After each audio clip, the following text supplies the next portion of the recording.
Jay Crawford, Adam the Bull, Garrett Bush, Dustin Fox, Jason Lloyd, Tyvis Powell, plus, ba-da-da-da-da, you're loving him, Mikey McNuggets. And so many big names, it would take me hours to say all of their names. The ultimate Cleveland sports show starts now.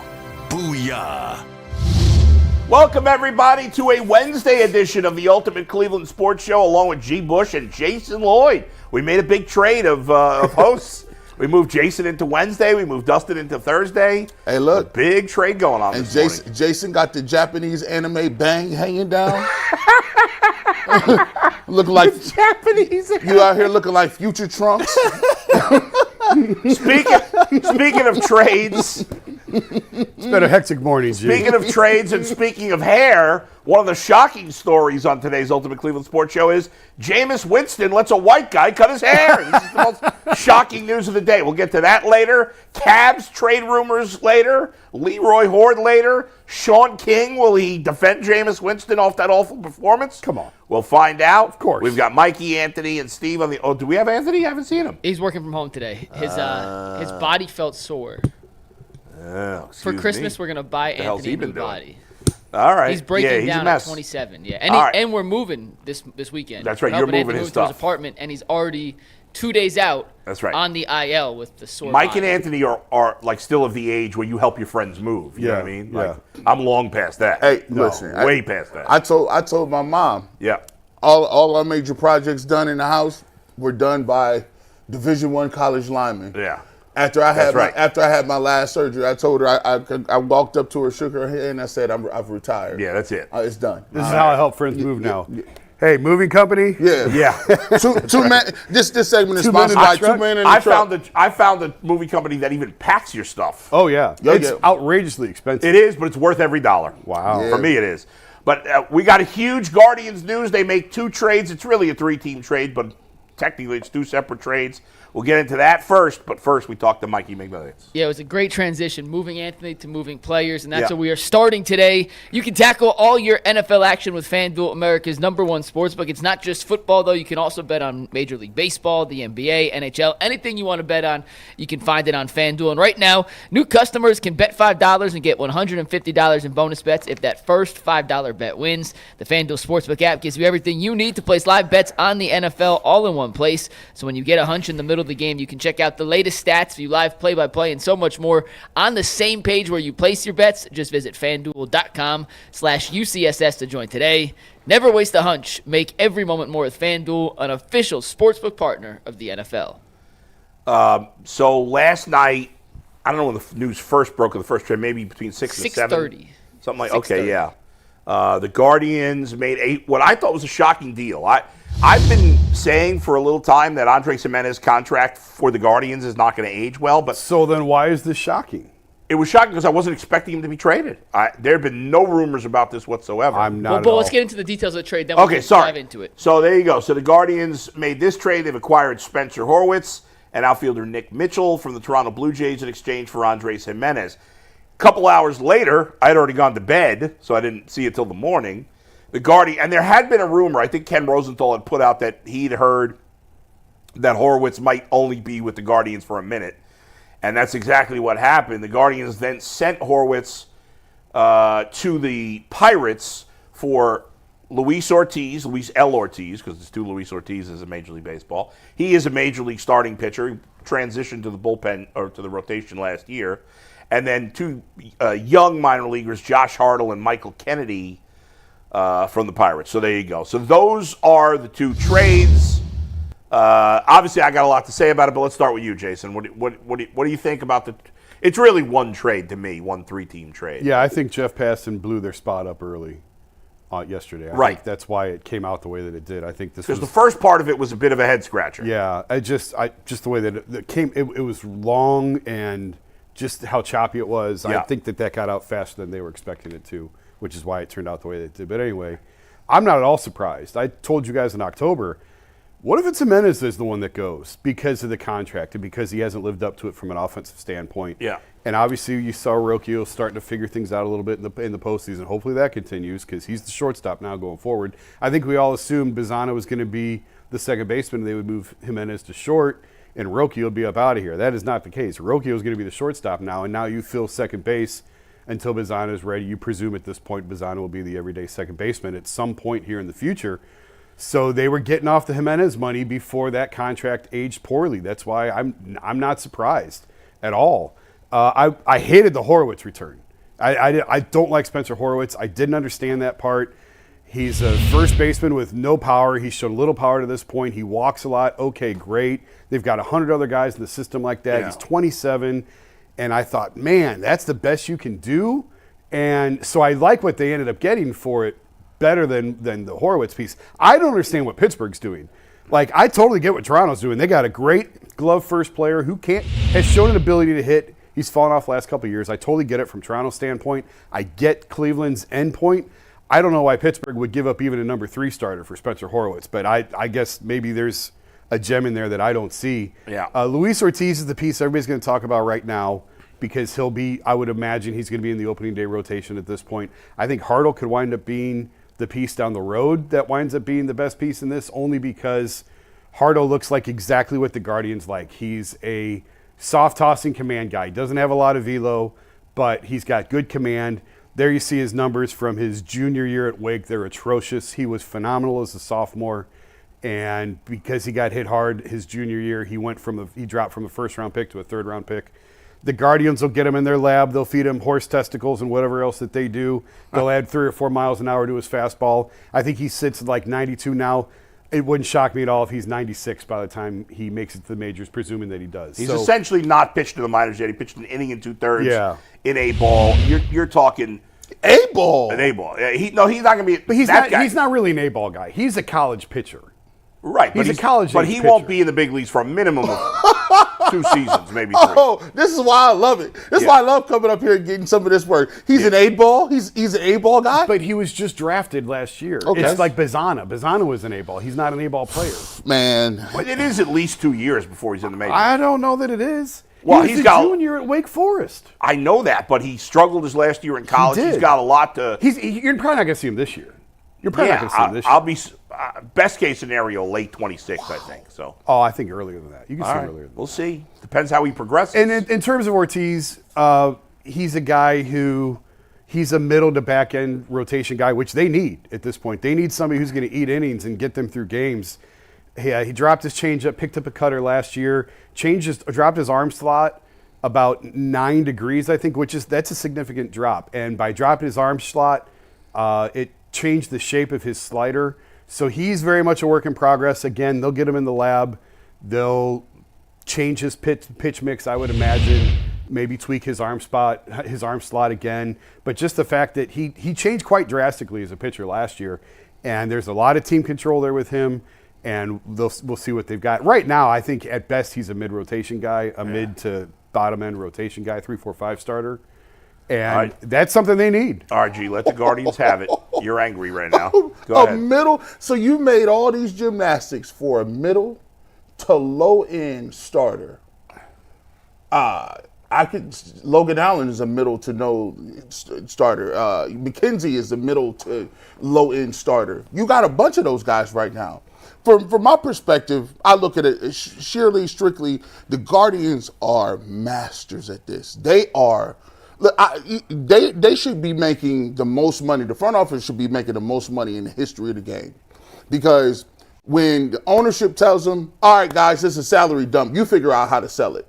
They do a masterful job of moving around. You see all the moving parts in that? Halfway through it, we got confused as to what was even actually going on and who they got. And then this morning you woke up and was like, maybe it's the Guardians. They do a good job of keeping people, maybe these trades will turn out to be okay. So what I put in the chat was, so you meaning to tell me we didn't get nothing for Lindor. Because we moved the guy who turned out to be something defensively. Well, you got these guys now. We'll see what they end up being. We traded. So that's the thing that I always get at. Yes, at this point they got pummeled in that trade. Yes. They got destroyed in that trade. Which most teams do in that situation. He had a year left of control. Go look at what the Orioles got from Manny Machado. Yeah. They got nothing. That's what I said. In that situation, most teams get When you get down to a year left of control, you lose the trade more times than not. If these Pirates guys they got, if one of them ends up being a superstar pitcher, then it's however. And by the way, you got how many years of Gimenez?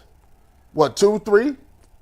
2? 3. You got 3 years of right? Gimenez. So here's for the layman and for the baseball fan that casually watches, this comes off as, okay, which team gets worse after they go to the ALCS?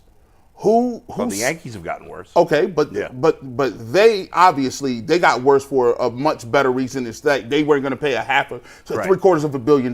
Right. The Guardians got worse because they wouldn't play a couple pennies on a dollar. The Gimenez contract was bad, but think about it. Is that a bad contract for 90% of Major League Baseball? Jason would say no. I would say I still think it's not a great contract. I think it's a bad contract for Cleveland. I don't think it's a terrible contract for Major League Baseball. It depends if the last 2 years, if that's what he is as a hitter, it's a bad contract period. But nobody gets paid that kind of money to just be a good defensive player. I mean, not in 2024, but look where these salaries are headed. For me, this is a cost-cutting measure. This is strictly business. This is a return on investment. Yeah. You just signed Bieber, right? And we talked about, dang, how did the Guardians sign Bieber and he ain't going to be ready till August? And they gave him a bag of money? But you're not paying him much more than you did last year. He's making about what he made last year. All right, well, let me jump. What I'm saying is you've decreased salary elsewhere to keep the salary where it's at right now. To this point. This point. Yeah. And my point is, if Gimenez or Lindor or whoever it is, if you're watching the Guardians and you have a good player, at what point will you ever say, that guy is going to get signed long-term for the Guardians? It'll never happen When they again. give back 25 to 33% of their market value, which is what Jose Ramirez did. That's it. How you get them. Right. They'll never get that deal again.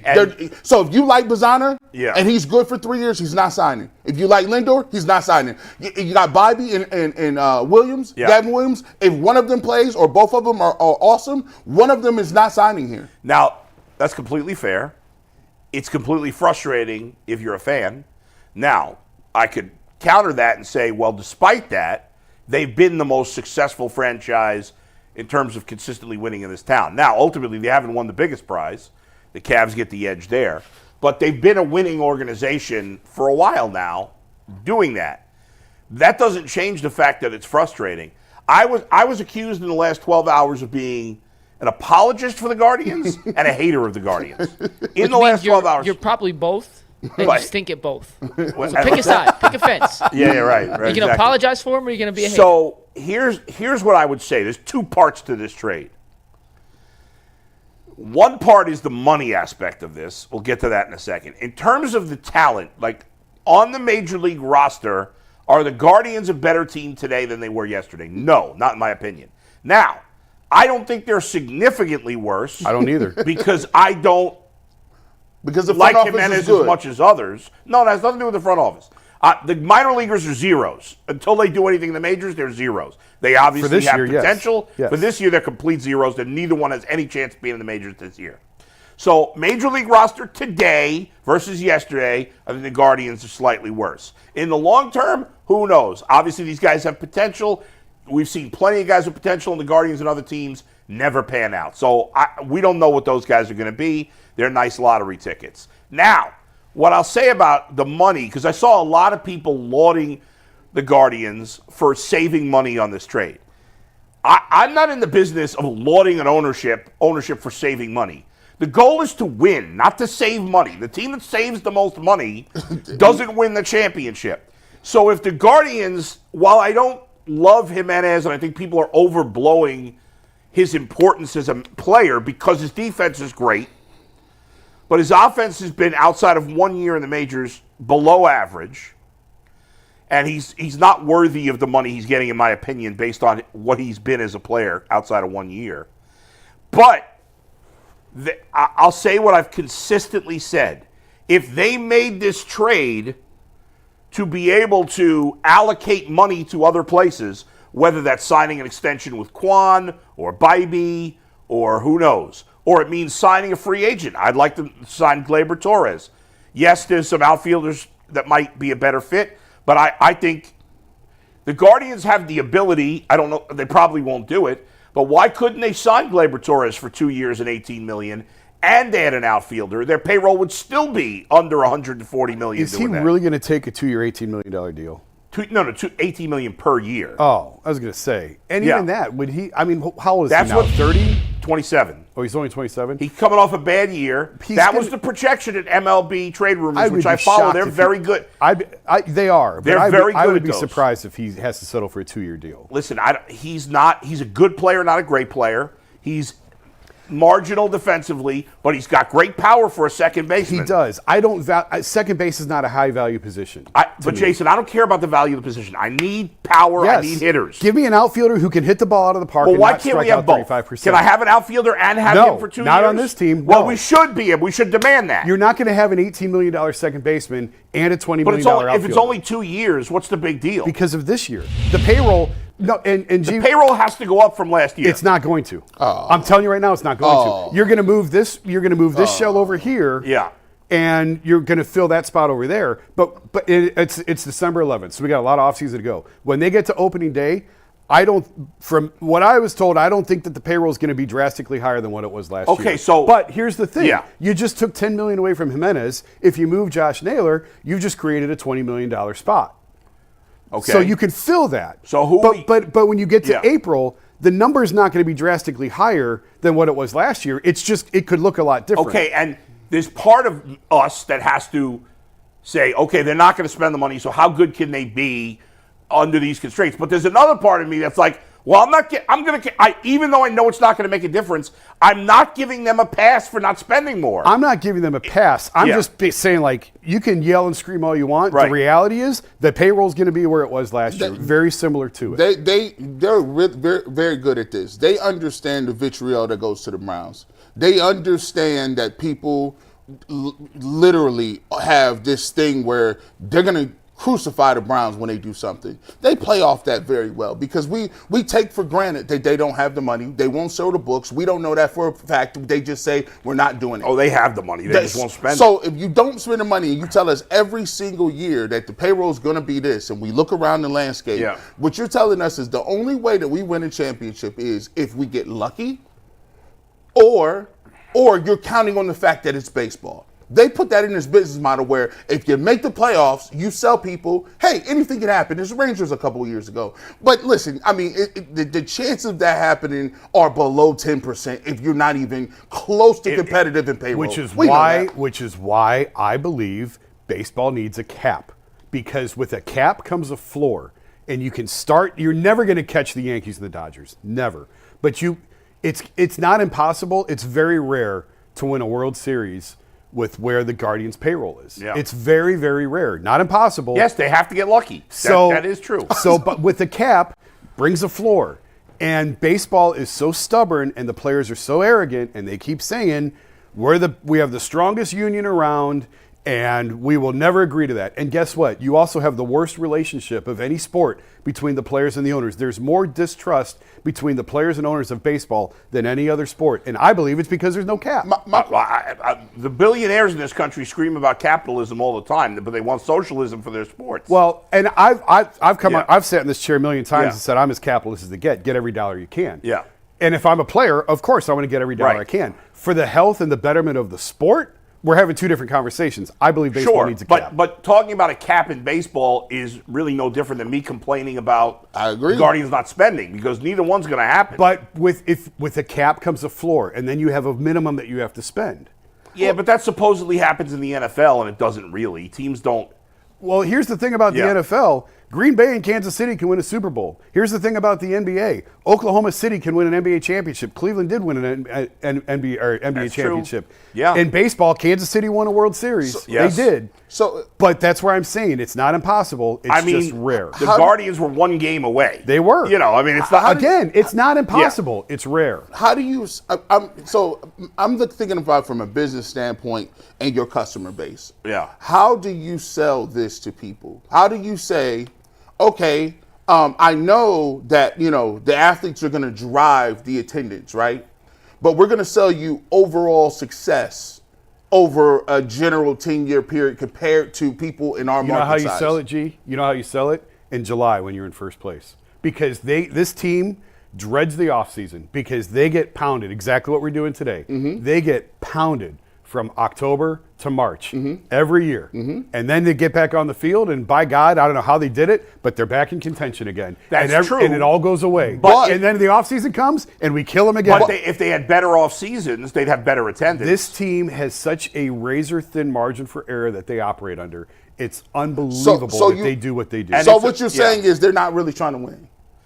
No, You're saying we want to be hyper competitive, we want to maximize profit, but when it comes to actually legitimately going all in to try to win at the highest levels, we're not in it for that. We're in it for this. To be fair, that is true. Now, I would argue, based on that definition, there's really only 4 teams trying to win. I agree. I mean, even the Cubs who spend. They don't spend like the Yankees and the Dodgers do. But they're not trying to win the same way. But you got to think, it's a difference between being super frugal and being smart. No, I agree. Right, I agree. Sure, the Cubs are trying to win more than the Guardians are trying to win. They're they understand the restraints. At least they have room.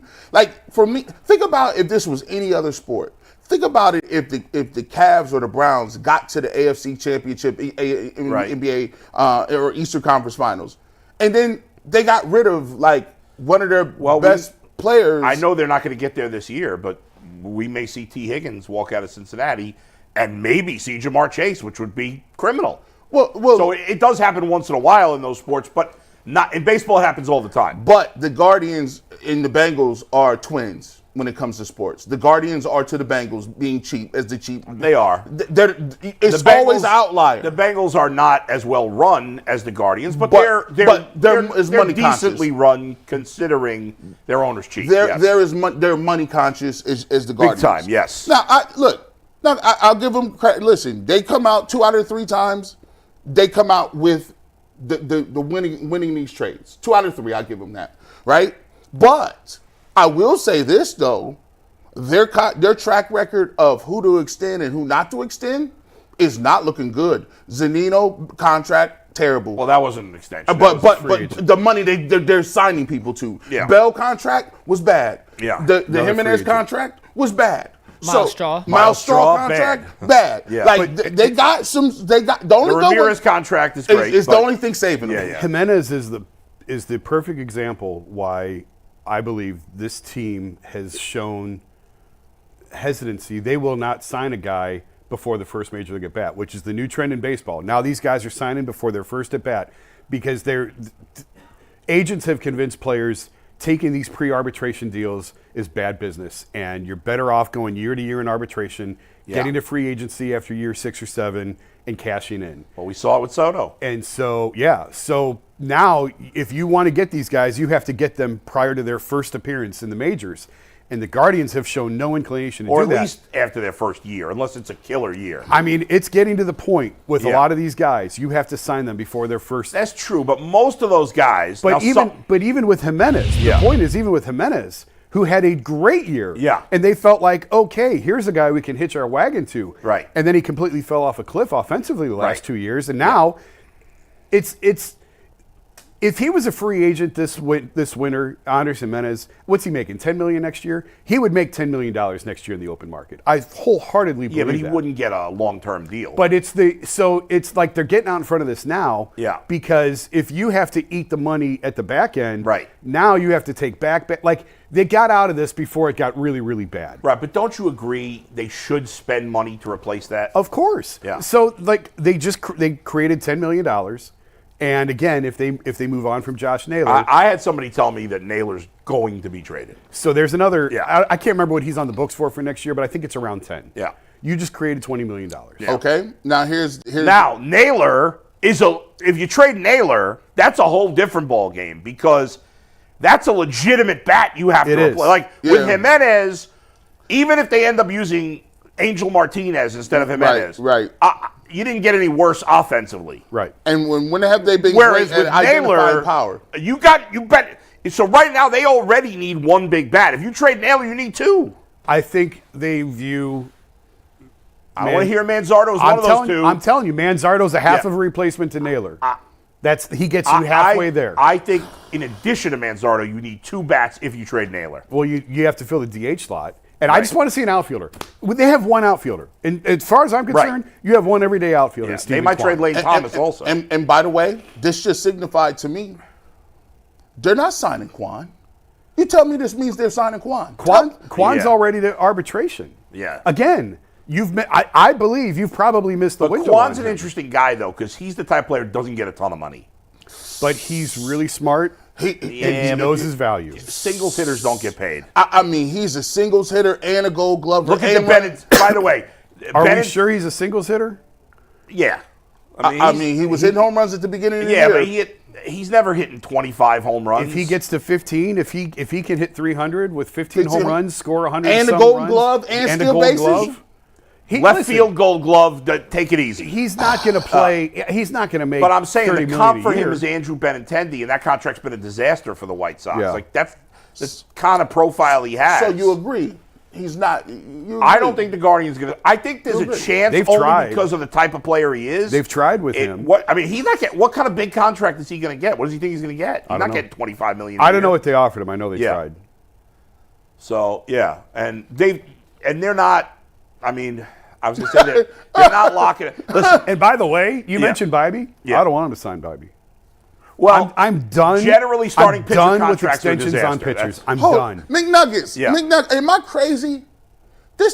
Listen. Am I just sitting here thinking? They just told me. The baseball guys told me Yeah. they ain't signing Quan. Yep. Bybee not getting signed. Yep.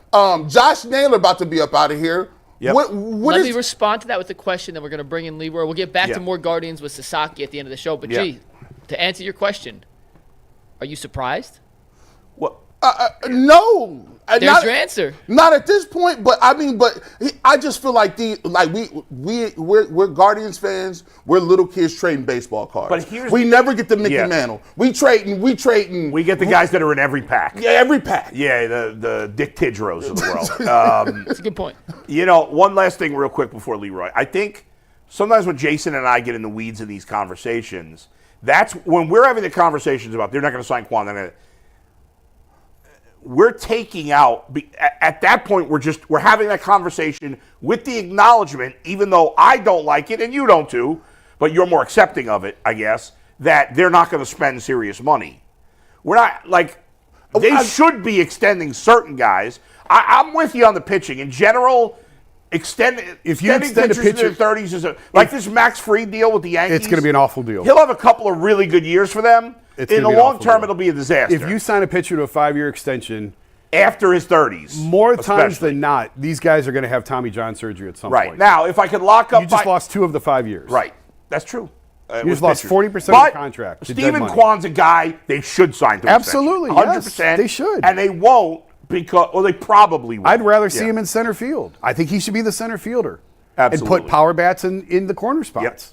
We're going to talk more Guardians with some Sasaki rumors later in the show. Let's pivot to the Browns. Bring in Leroy after a quick word from Built Rewards. Listen up, renters. Have you ever felt like you're stuck in the loop of rent payments, just watching your money vanish into thin air?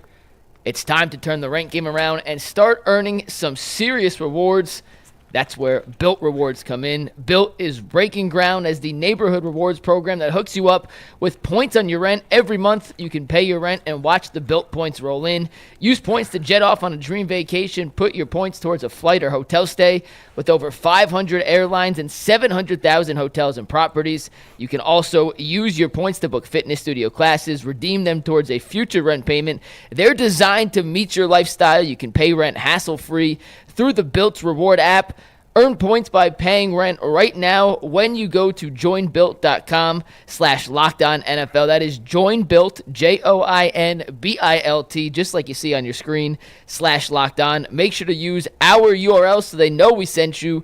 Joinbuilt.com/LockedOnNFL to start earning points on your rent payments today. Leroy Hoard, our buddy, is with us. And as we bring in Leroy, before we get to football, it made me think, I'm like, Leroy's down in Miami. Like the Marlins, they're an awful organization. They got little talent. All their pitchers were hurt last year. Like, they're a terribly run organization. They've been terrible for years. And I'm like, well, at least we're not Marlins fans. But those fans have at least seen World Series championships. At Cleveland's expense. At Cleveland's That's expense, wild. You know? I mean, it's a horrible organization, and it's basically been horribly run. I don't know how much you talk in baseball down there, Leroy, but like they've been horribly run for pretty much ever. But and you know, so how many championships they got? Come on. Yeah, they've done 2. They have 2. Yeah. They've done something that a lot of teams won't. Like they basically bought 2 of them. Yeah. Right, and the unfortunate thing about that is that they don't spend money. No, not at we all. had a conversation today. Was I can't name a drafted prospect that ended up playing for the Marlins. Think about that. Yeah, I'm thinking about it right now. All these other teams are playing. All these other teams are playing, drafting guys, you know, bringing their young stars in to play, you know, and they have those 4 or 5 years, you know, where there's arbitration or before they have to give them the big money. The Marlins don't have that. Nobody. So it's unfortunate. It's been a while since Charles Johnson was catching. What for the about Marlins. Stanton? Was he a free agent signing? When he was? Stanton got traded. They traded Stanton. No, but I'm saying, didn't they draft They trade every time a player gets good. They trade him for but prospects. I thought they drafted and him sometimes originally. the prospects work out. They did. Yeah. Huh? They I thought they drafted Stanton. him originally. Stanton and Dontrell Willis. I mean, we're going back That's a a while. while. They drafted Yelich. They Right. did draft Yelich. Yeah. But Right. as soon as they get good, they're But gone. as soon as they get any good, they get rid of them. So Yeah. you don't, as a fan of a team, Yeah. I don't care what sport it is. One of the things you enjoy is seeing your young prospect grow up through your organization. Sure. So you can call him, that's our guy. Right. When you don't have a team that you can do that, the interest is sometimes lost because, you know, like baseball, there's so many guys. You don't know who the hell it is unless they tell you, oh, top prospect from here. We got him from here. He's coming up. You don't know. Yeah. And so baseball is a hard sport to follow, to get to that point to where, okay, this is our guy. I mean, last time they won a championship, Pudge Rodriguez was the catcher. Yeah. What was your favorite team So, growing up? like, Leroy? I get the frustration. Yeah. What was your favorite team growing up, by the way? I didn't have one. Oh, you didn't have one. I didn't have one. Baseball? We didn't have baseball in New Orleans. No, I know that. We didn't have baseball, although I did grow up down the street from Will Clark. Oh, really? He's a crazy dude, that guy. Yeah. Supposedly. No comment. Leroy hit him with the no comment. All right, let's switch it up, Leroy. Let's obviously this past week was probably Jameis's worst performance since becoming the starter of the Browns. Can I just say this about go ahead. Jameis? Yeah. Let me know if you guys follow me. I think I figured it out. And Okay. here's what it is. Jameis wants to play his style of football. And that's chucking it, throwing it, or whatever. He's not playing the game. You understand what I'm saying? Like, you know what? Sometimes Josh Allen will be 20 for 22 for 180 yards. That's what's required to win. So he's not chucking the ball down the field. He's not taking big chances because the way the game is being played is dictating that. When I watched Jameis this past weekend, it just seemed like he wanted to throw for 400 But 400 wasn't going to be that week. That week was going to be, if you look at the other side and look at who's the quarterback for the Steelers? Russell Wilson. Russell Wilson. Yeah, sorry. It wasn't that the numbers weren't gaudy. He made some plays, but he played the game that was in front of him. Like, we get so caught up in the numbers of it, we don't get caught up in success.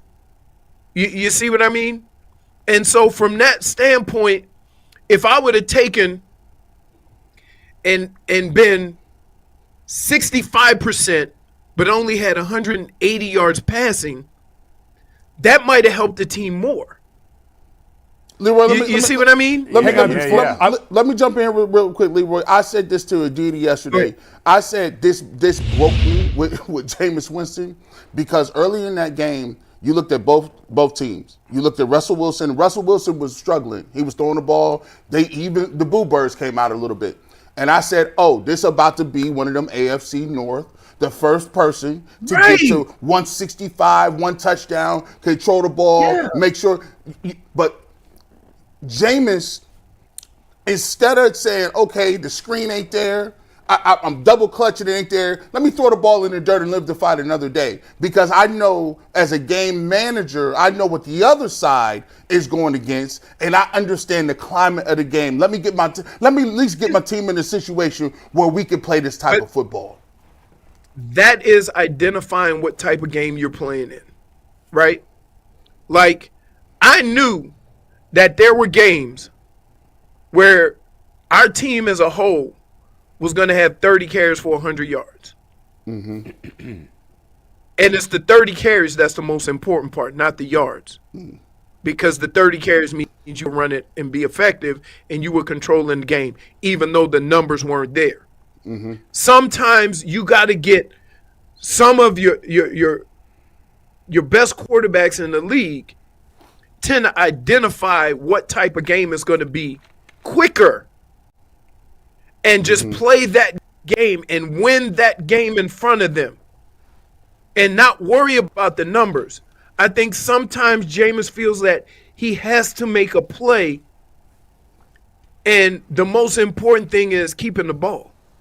The most important thing is, okay, it's not in this possession, on this possession. The worst thing, based on how the game is played, the worst thing is not to have to punt it. And so he sometimes, and I would like him to do a better job of identifying what type of game he's playing in. To that point, Leroy, you mentioned Josh Allen earlier when you got started, and it reminded me, I just did a story in September in The Athletic on the two high safeties in the NFL and the way that it's changed how quarterbacks are attacking. Here's what Josh said in this story we wrote in September. It's understanding that when I do take risks that they're calculated and the reward is well worth it. I haven't thrown the ball too many times downfield. And then here's one more.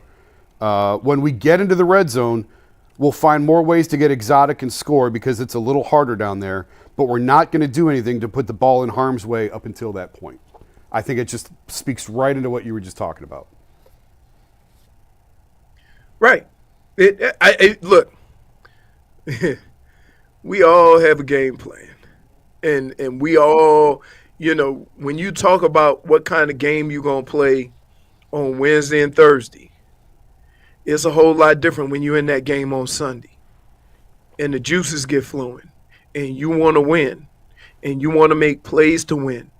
I think as a competitor, the hardest thing in the world to do at times is throw the ball away. Mm-hmm. If you think about it, quarterbacks who have security can throw the ball away. Quarterbacks who are trying to make a name or trying to win a job or trying to get an extension, throwing the ball away seems like failure. And so I understand all of that. But I would say for Jameis, he's been around the game long enough to where he should be able to understand oh, this is what kind of game we're going to be in. This is one of them AFC North games, right? Like, you got to be able to identify what kind of game, the difference in, hey, if it's a shootout and they've scored the last 3 series, then the check down probably won't get it done. I got to take some chances. But if the other quarterback is 12 for 17 for 80 yards, then you also got to know what type of game we in. Did you happen to see last night's episode of Hard Knocks? Just going to ask you about that. No. There was it's fine. I'm going to be honest with you. No, I appreciate because I can explain this in 2 seconds. There was a snippet on the sideline of the Monday night game against Denver where they got Kevin on the headset saying, hey, we're on pace for 400 yards. Keep the ball in Five's hands. Like, I don't care if he's under center. I don't care if he's shotgun. Keep the ball in Five's hands. And that, like, it sounds like that's speaking to, like, there are games like that. And I'll be honest, I was a little bit surprised because I said last week, Ken Dorsey doesn't know how to run the ball. All he does is call pass plays. That's all he does. It's all he did in Buffalo. It's all he does here. Well, here Kevin is encouraging him, just keep it in Five's hands and let him rip it because that's what the game was dictating and because Jameis was piling up the yards. And Kevin told him, hey, we got a 400-yard game here. Keep it in Five's hands. No matter what you do, let him throw it. I think we all, maybe even as coaches, maybe everybody needs to get a better understanding of what type of game you're playing in. Right? Yeah. It happens. It happens to where you don't quite – by the time you figure out that you're in a dogfight, not a shootout, you've already made too many mistakes, and now you got to bring a shootout to a dogfight. And that's kind of what happened to the Browns this past week. Right. That you had turnovers and penalties and mistakes to the point where now you're trying to play catch-up in a street brawl. And now you're putting yourself in even more trouble. So I think it's as a running back, I could kind of get a better feel of it. I kind of knew early on whether I was creasing them or it was going to take time and we were going to have to be patient with it, right? But I would guess that applies to everything. Like when you see, like you guys were talking about, you see that too deep. You know exactly what they're saying. We not giving up a deep play. We not going to let you throw for 400 against us. Okay? You know they got a pass rush. So, guess what? A lot of your stuff is going to be shorter. So you got to find creative ways with the short pass. That's just the ebbs and flows of game to game to game. But no matter what the game plan is, it falls on the quarterback because he has the ball to understand what he's experiencing on that field. And I just wish, and when I watched the game, I kept saying that to myself. I kept saying, James, patience. It's not going to be there every time. This is not last week. It's the Steelers. Got to say it. The Steelers got on that tape. Yeah. They was like, nah. Hey, Bush, last week's price ain't this week's price. Sure not. And speaking of every game is different. Go ahead. Yeah, what I was going to say, Leroy, is that speaking of which, another thing from the Hard Knocks last night, we're going to talk more about it later, there's a clip of Mike Tomlin talking to the captains of the Steelers, and which he says, because the Steelers put up huge numbers offensively the week before, too, playing against Cincinnati. Russell Wilson threw for over 400 yards. And he said to the leaders, he's like, I don't want anybody looking at their stats or getting overhyped from their stats last week. This is going to be a just different game. That's exactly what he said. We just got to win the game. Who cares about the stats? He said they were going to take extra special care of the ball because of the pick sixes that they had against Denver. So Cleveland's going to spend all week this week focusing in on turnovers. That's right. It was fascinating. Yeah. And it was true. Right, but that's my point. That's without seeing any of that, I'm telling you how you have to approach every week. You know it's Steelers week. The Steelers are going to run the ball 40 times and pass it 15 times if they can. You can't, you got to match that intensity. You got to match, kind of and so what if the game is 10-7? That's right. That's Steelers week. Leroy, do you believe? I think it's getting to Jameis a little bit because obviously everyone's human, right?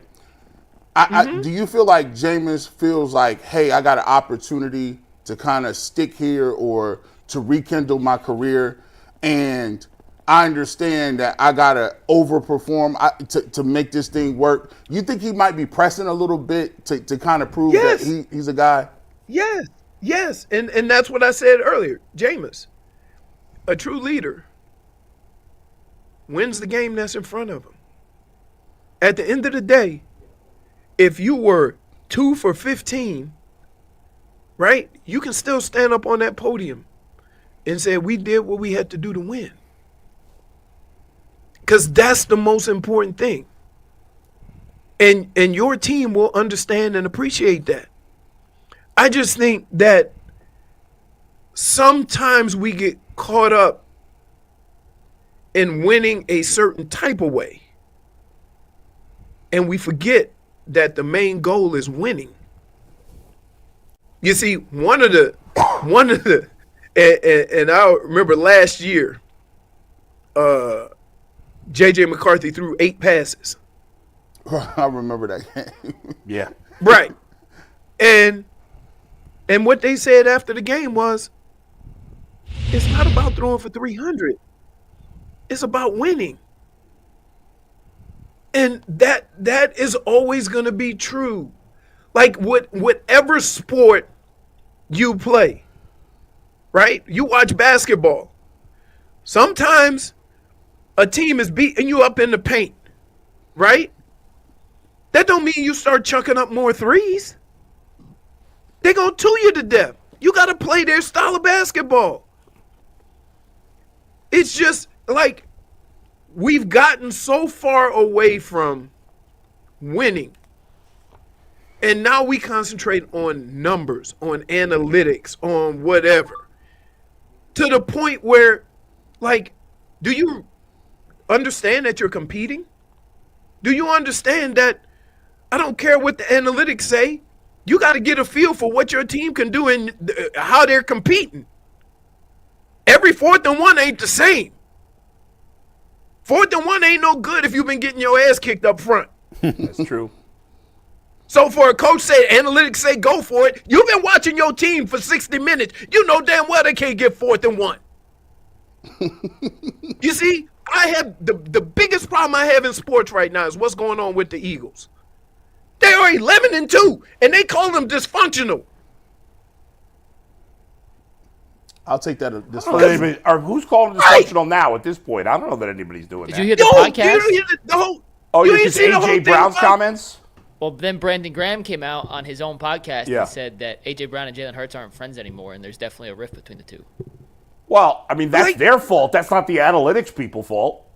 No, but I'm just saying in general, because here, first of all, let's understand that nobody thinks Philadelphia is going to go anywhere because of whatever reason, right? They only got the best run game in the league, which if Jalen Hurts don't throw a pass, that means they got a chance of winning, right? The fans been trying to get rid of the coach all year, and now they 11-2, and nobody knows how to act. Yeah. But it's about winning. It's about and I think in all of sports, Yeah. we've gotten away from the fact of I don't care. Win the game. Right? Michigan just won the game 13-10. You think they care? No. No. They won the rivalry game. Win the game. I don't care how, but every game is not going to look pretty. But at the end of the day, you can go and sit in front of your locker, take a deep breath and say, whew, God, we got that one, though. Leroy, That's what it's about. Yeah, let's wrap it up with this. Speaking of the Eagles, Saquon Barkley needs 483 yards to become the all-time single-season rushing leader. However, if he does it, he will have done it in 17 games as opposed to Eric Dickerson, who did it in a 16-game season. Will you count Didn't that? O.J. Simpson do it in 12? He ran for 2012 or 14. I believe he did. So will you count? Is it fair that Barkley or should it be based on average yards per game at the end of the season? What do you think? Really? I'm asking you. No, he got the record. All right. Running for what is it? 2,106. Something like that. Yeah, let me see. I'll give you the exact number. I'm a running back. I think I probably know that number. 2105. 2105. You missed it by 1. Yeah. OJ had 2003. Yes, in 1973. Right. And would they play 12 games or did they play 14? 14. 14. Okay. So, no. Come on, man. That's an NFL record. Wait, did we do anything about all the other records? No. Right? You're right. If somebody get the sack record, we're going to say, oh, he played an extra game? We are not. No. You think Barkley's going to do it? He needs 483 yards in 4 games. What do you say? Here's what I think. I think if he is close, they'll go then for you it. let him get it. Yeah. If he needs 150 plus going into the last week, I think you rest him. Yeah. I do. All right. Simply because, I tell people I don't know what they think football is, but for a running back, it's a confrontational sport. And that means that you are susceptible to all kinds of hits on every play.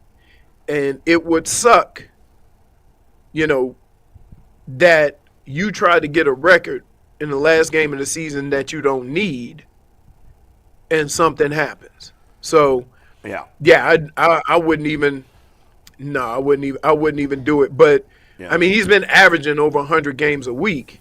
So say if he has a 200, if he go out there and get 200, now, all right, you might get to that last game. He only need 60 yards. Yeah, it'll be interesting. Thanks, Leroy. We'll see you next week. All right. Okay. All right, good to talk with Leroy as always. Thanks, Shaun Leroy. King coming up in a little bit. Mike, what do you got? Got a quick read, then we'll get back to baseball. If you're looking for a Guardians-themed gift this holiday season, the Ice Shaker is the perfect gift for the Guardians fan in your life. You've probably heard of it before. An Ice Shaker is now an officially licensed product with the NFL, NHL, NBA, NCAA, and Major League Baseball. It was created by and used by the Gronkowski brothers. It's sold over 1 million bottles.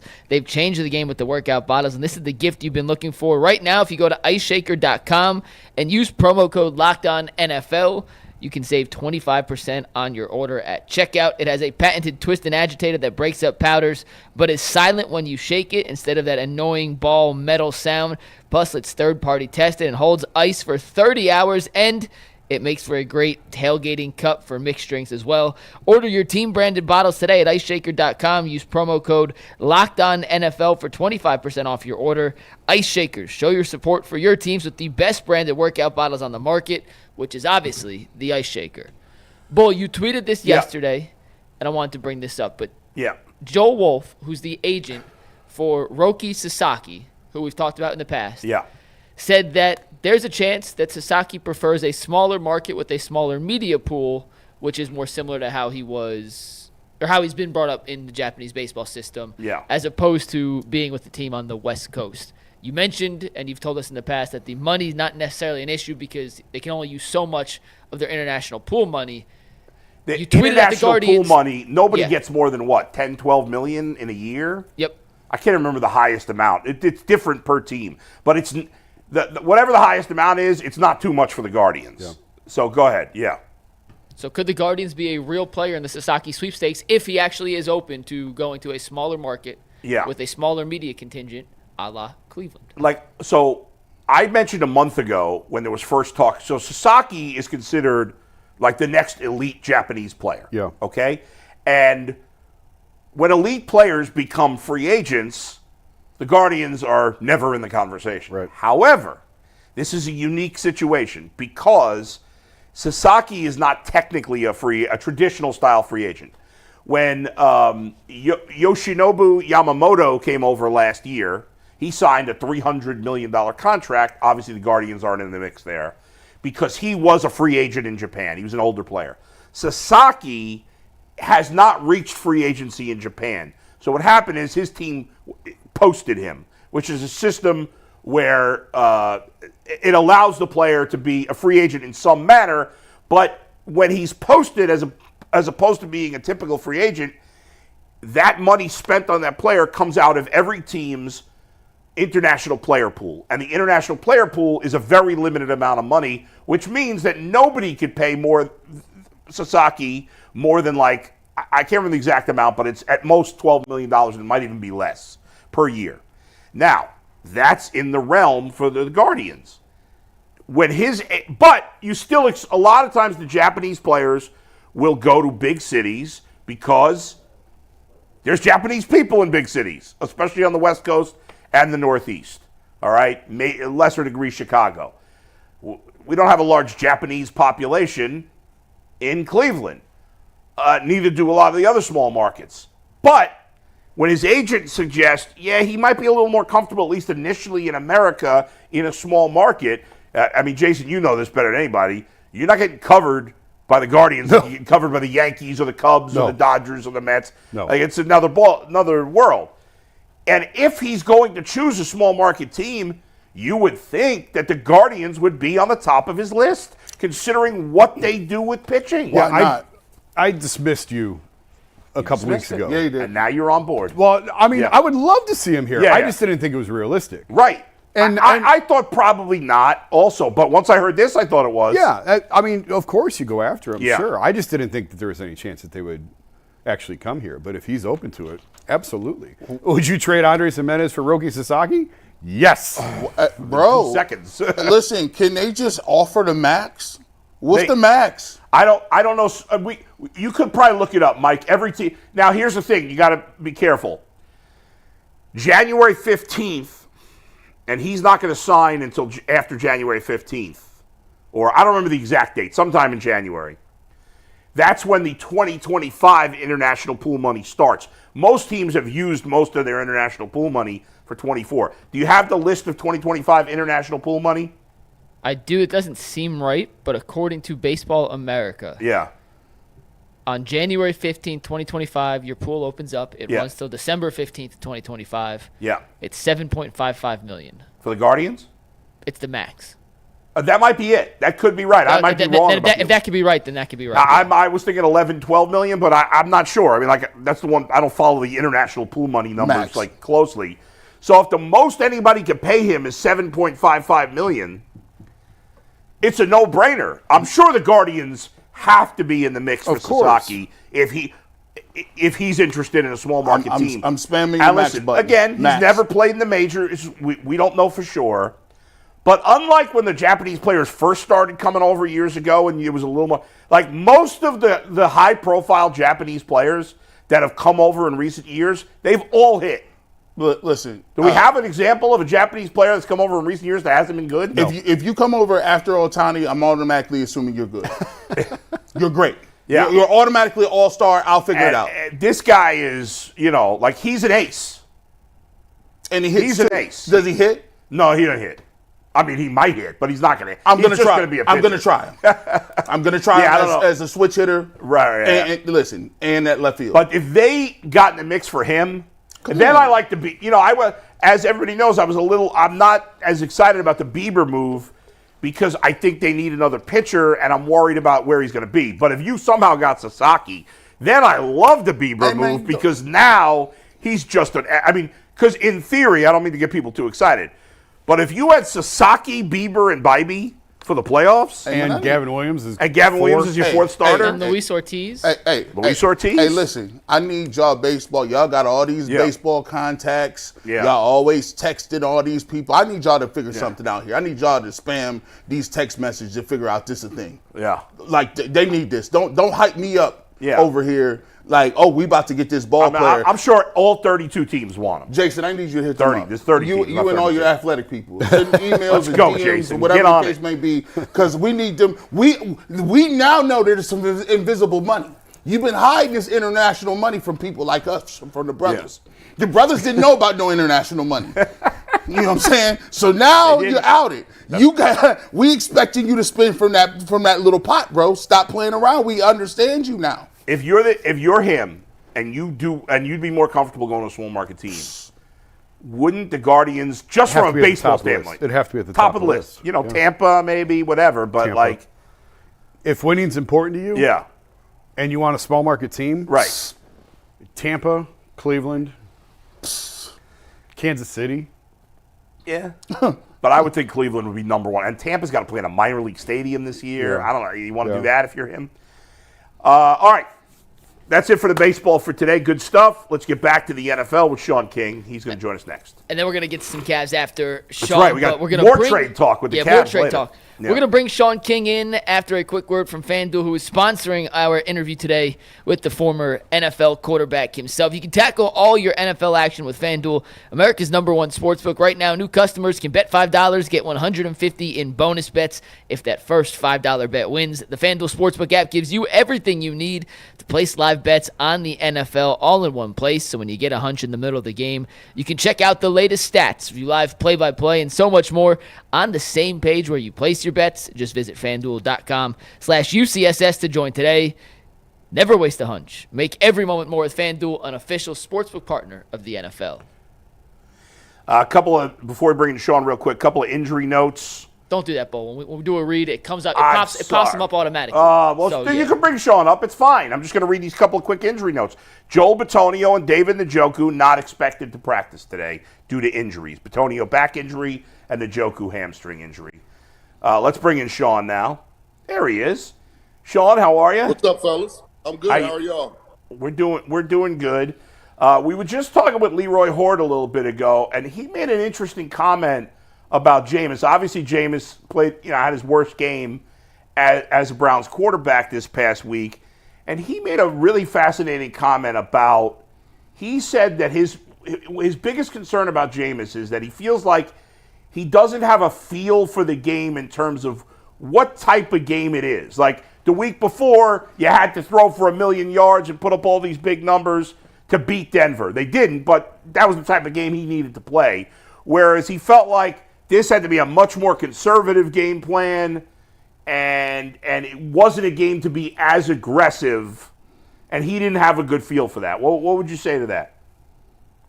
I think you guys are watching a different game than I was watching. Well, I didn't say it. This is what Leroy Hoard said. Don't blame me. You said Jameis played his worst game. Yes. I thought Jameis played winning football. I mean, let's put it in context. First of all, they're playing, in my opinion, the team is capable of winning the Super Bowl this year. Terrell Lawson and that defense are really good. He threw 2 interceptions, but the first interception is that's a Hall of Fame play by Keanu Benton.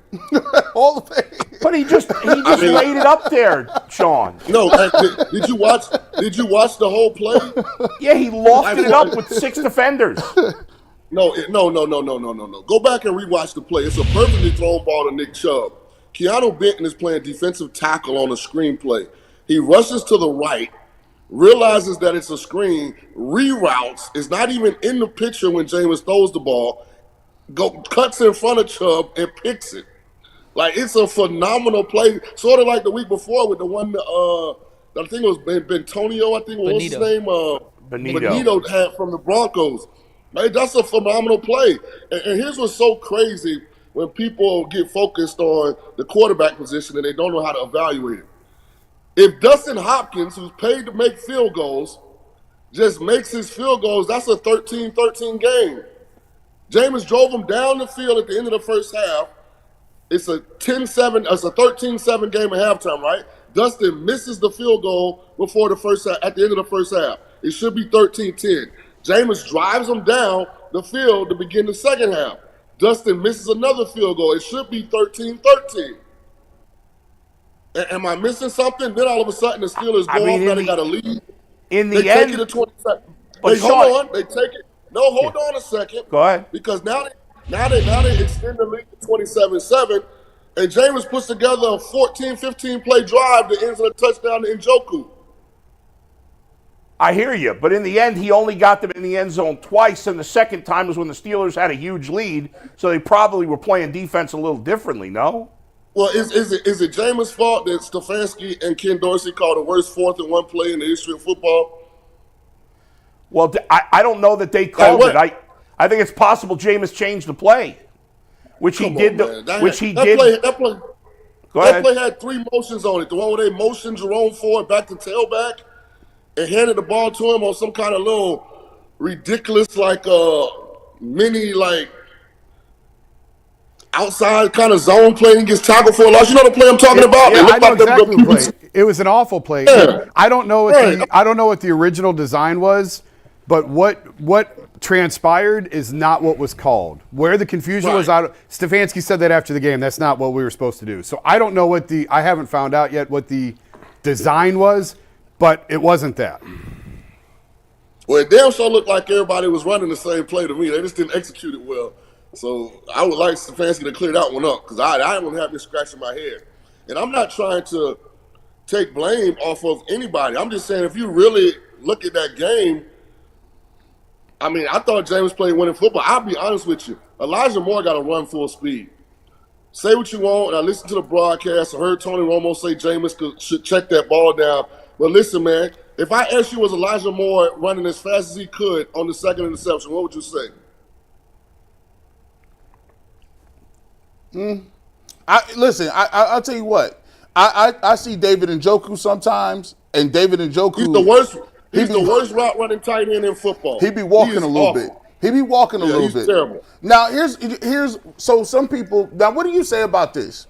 Because we was just talking to Leroy, and sometimes when it comes to the game, right? Sometimes when it comes to throwing the ball or throwing interceptions and turnovers, when people say sometimes you got to look at it at a game and be like, you know what? I'm not gonna put the ball in harm's way. I'm gonna be extra careful. I'm gonna be extra safe about it. Do you think that Jameis Winston has a problem with not understanding that? Or why do you believe that it seems that people will be making these superhero plays and picks against Jameis Winston that seem to be more disproportionate to other quarterbacks? Well, I think because he has the narrative of being turnover prone, his anytime he makes a mistake, I mean, it's highlighted. I mean, it's magnified. I'm telling you guys, he threw a pick on a screenplay, and you got to go back and rewatch that play. Keanu Benton makes an unbelievable play to get that interception. And then the second pick, after I think they got a fumble, they caused a fumble. They were down, I think, 13 or 14. Tell me Elijah Moore is running full speed. This is a quarterback talking to y'all.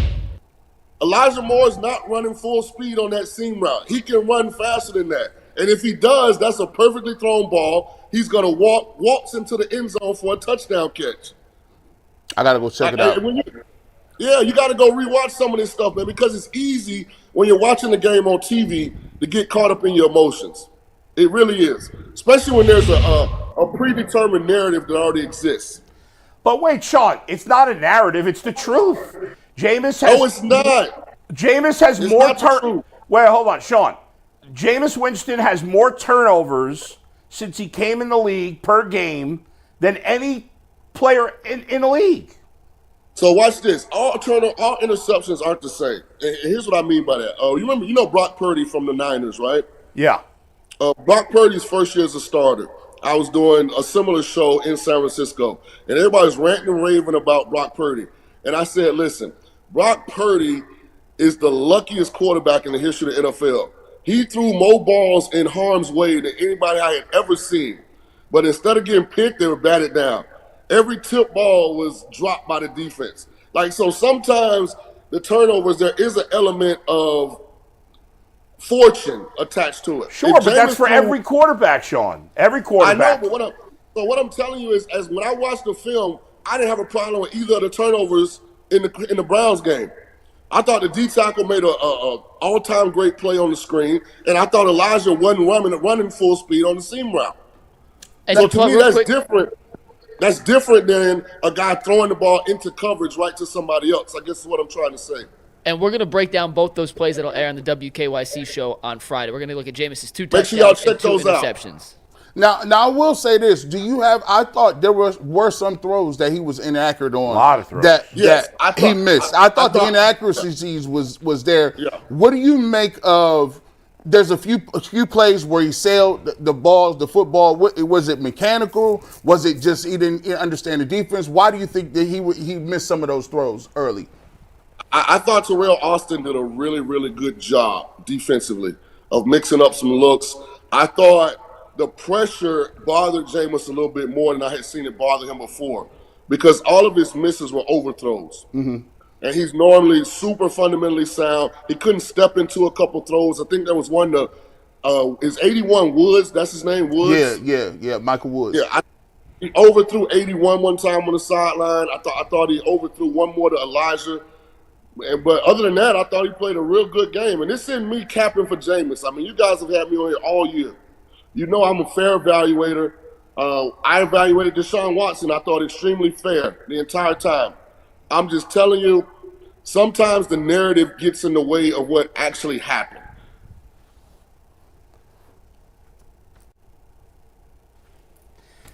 Shaun, let's talk about some other things. I don't think I ever had full speechless before. You had me speechless there, because I'm going to be honest with you. It does feel like you're capping for Jameis Winston a little bit. I mean, right. That's why I said that. Can't because I wanted to be very, Yeah, I wanted to be very clear that I don't have a dog in this fight. If Jameis gets $60 million next year from the Browns, I don't get any of it. But nobody's paying him. You think somebody's going to pay him $60 million? No, I'm saying it for context. Why I'm not capping. I'm not invested in whatever happens to Jameis. I'm just being a fair evaluator of what I saw when I looked at the All-22 film from the Steelers-Browns game.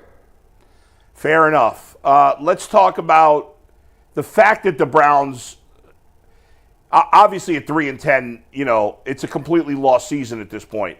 As much as you like what Jameis has done, do you think they should at some point this year start DTR and see what he's got, or no?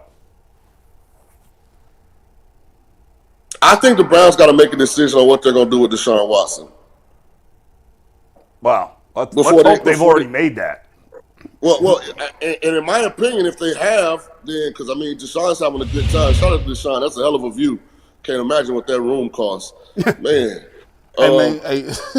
They don't hype him up. Don't hype him up.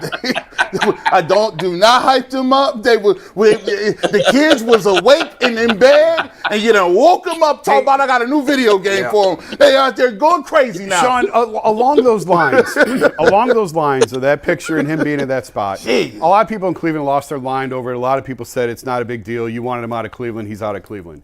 Here's where I fall on it. If he was committed and believed he was going to be back next year as the quarterback of the Browns, he should be in Cleveland full-time rehabbing. If Patrick Mahomes was hurt, Patrick Mahomes would be in Kansas City rehabbing. If Joe Burrow was hurt, he'd be in Cincinnati the whole time rehabbing. He'd be at the games. I don't think he's back next year as the starter, so, whatever. But if they thought, and if he thought he was the guy going forward, wouldn't he still be here and be around the team? I just think Deshaun Watson's tone deaf. I think he lives in an alternate universe. I thoroughly agree with that.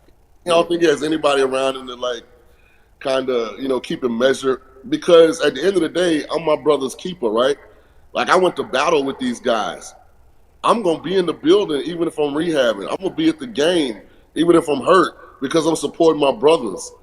I only got, a month left in the season? That's Hell, exactly it. With all that money he got, when the season over, I can go anywhere I want. If Lamar Jackson gets hurt, is Lamar Jackson going to be in Miami rehabbing, or is he going to be in Baltimore? Well, you can't use Lamar because Lamar skipped the playoff game the other year.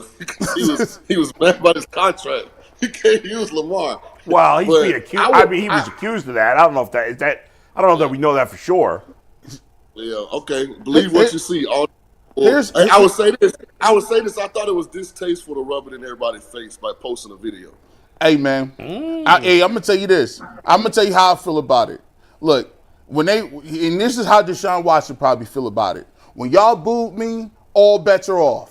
I don't care what you feel like. Forget the fans, G. What about it? What about his teammates? Shaun was talking about. Shaun, this is the way they talk to us when we play ball. They only worry about the guys that's on the trip. If you injured, if you on the sideline, I can't worry about you, dog. We got a game to go win. Deshaun Watson, if you're a defensive lineman, I always had this thought. If you're a D lineman, You're supposed to be worried about Russell Wilson, not what Deshaun Watson is doing with his beautiful wife or girlfriend and a beautiful view. At the end of the day, the league is cold and calculated because him posting that ain't gonna have no difference in whether he gonna play or not. If he can't play well, he's not gonna get another job. I'm gonna shock you, and I'm being the minority opinion here. I think Jameis's wife is hotter than Deshaun's girl. She's more.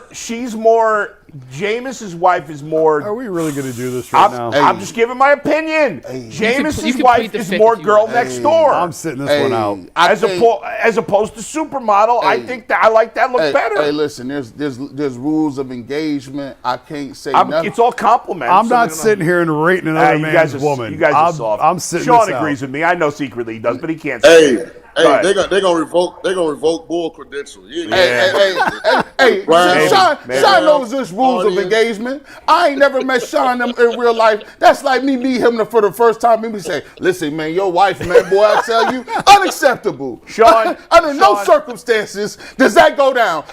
If I see Sean, I don't even see his wife. Look, I don't acknowledge her. I'm like, hey, I'm over here. This is my guy right here. But over here, we don't even see that. All right, I'll get serious, Sean. Let's wrap it up with a serious question.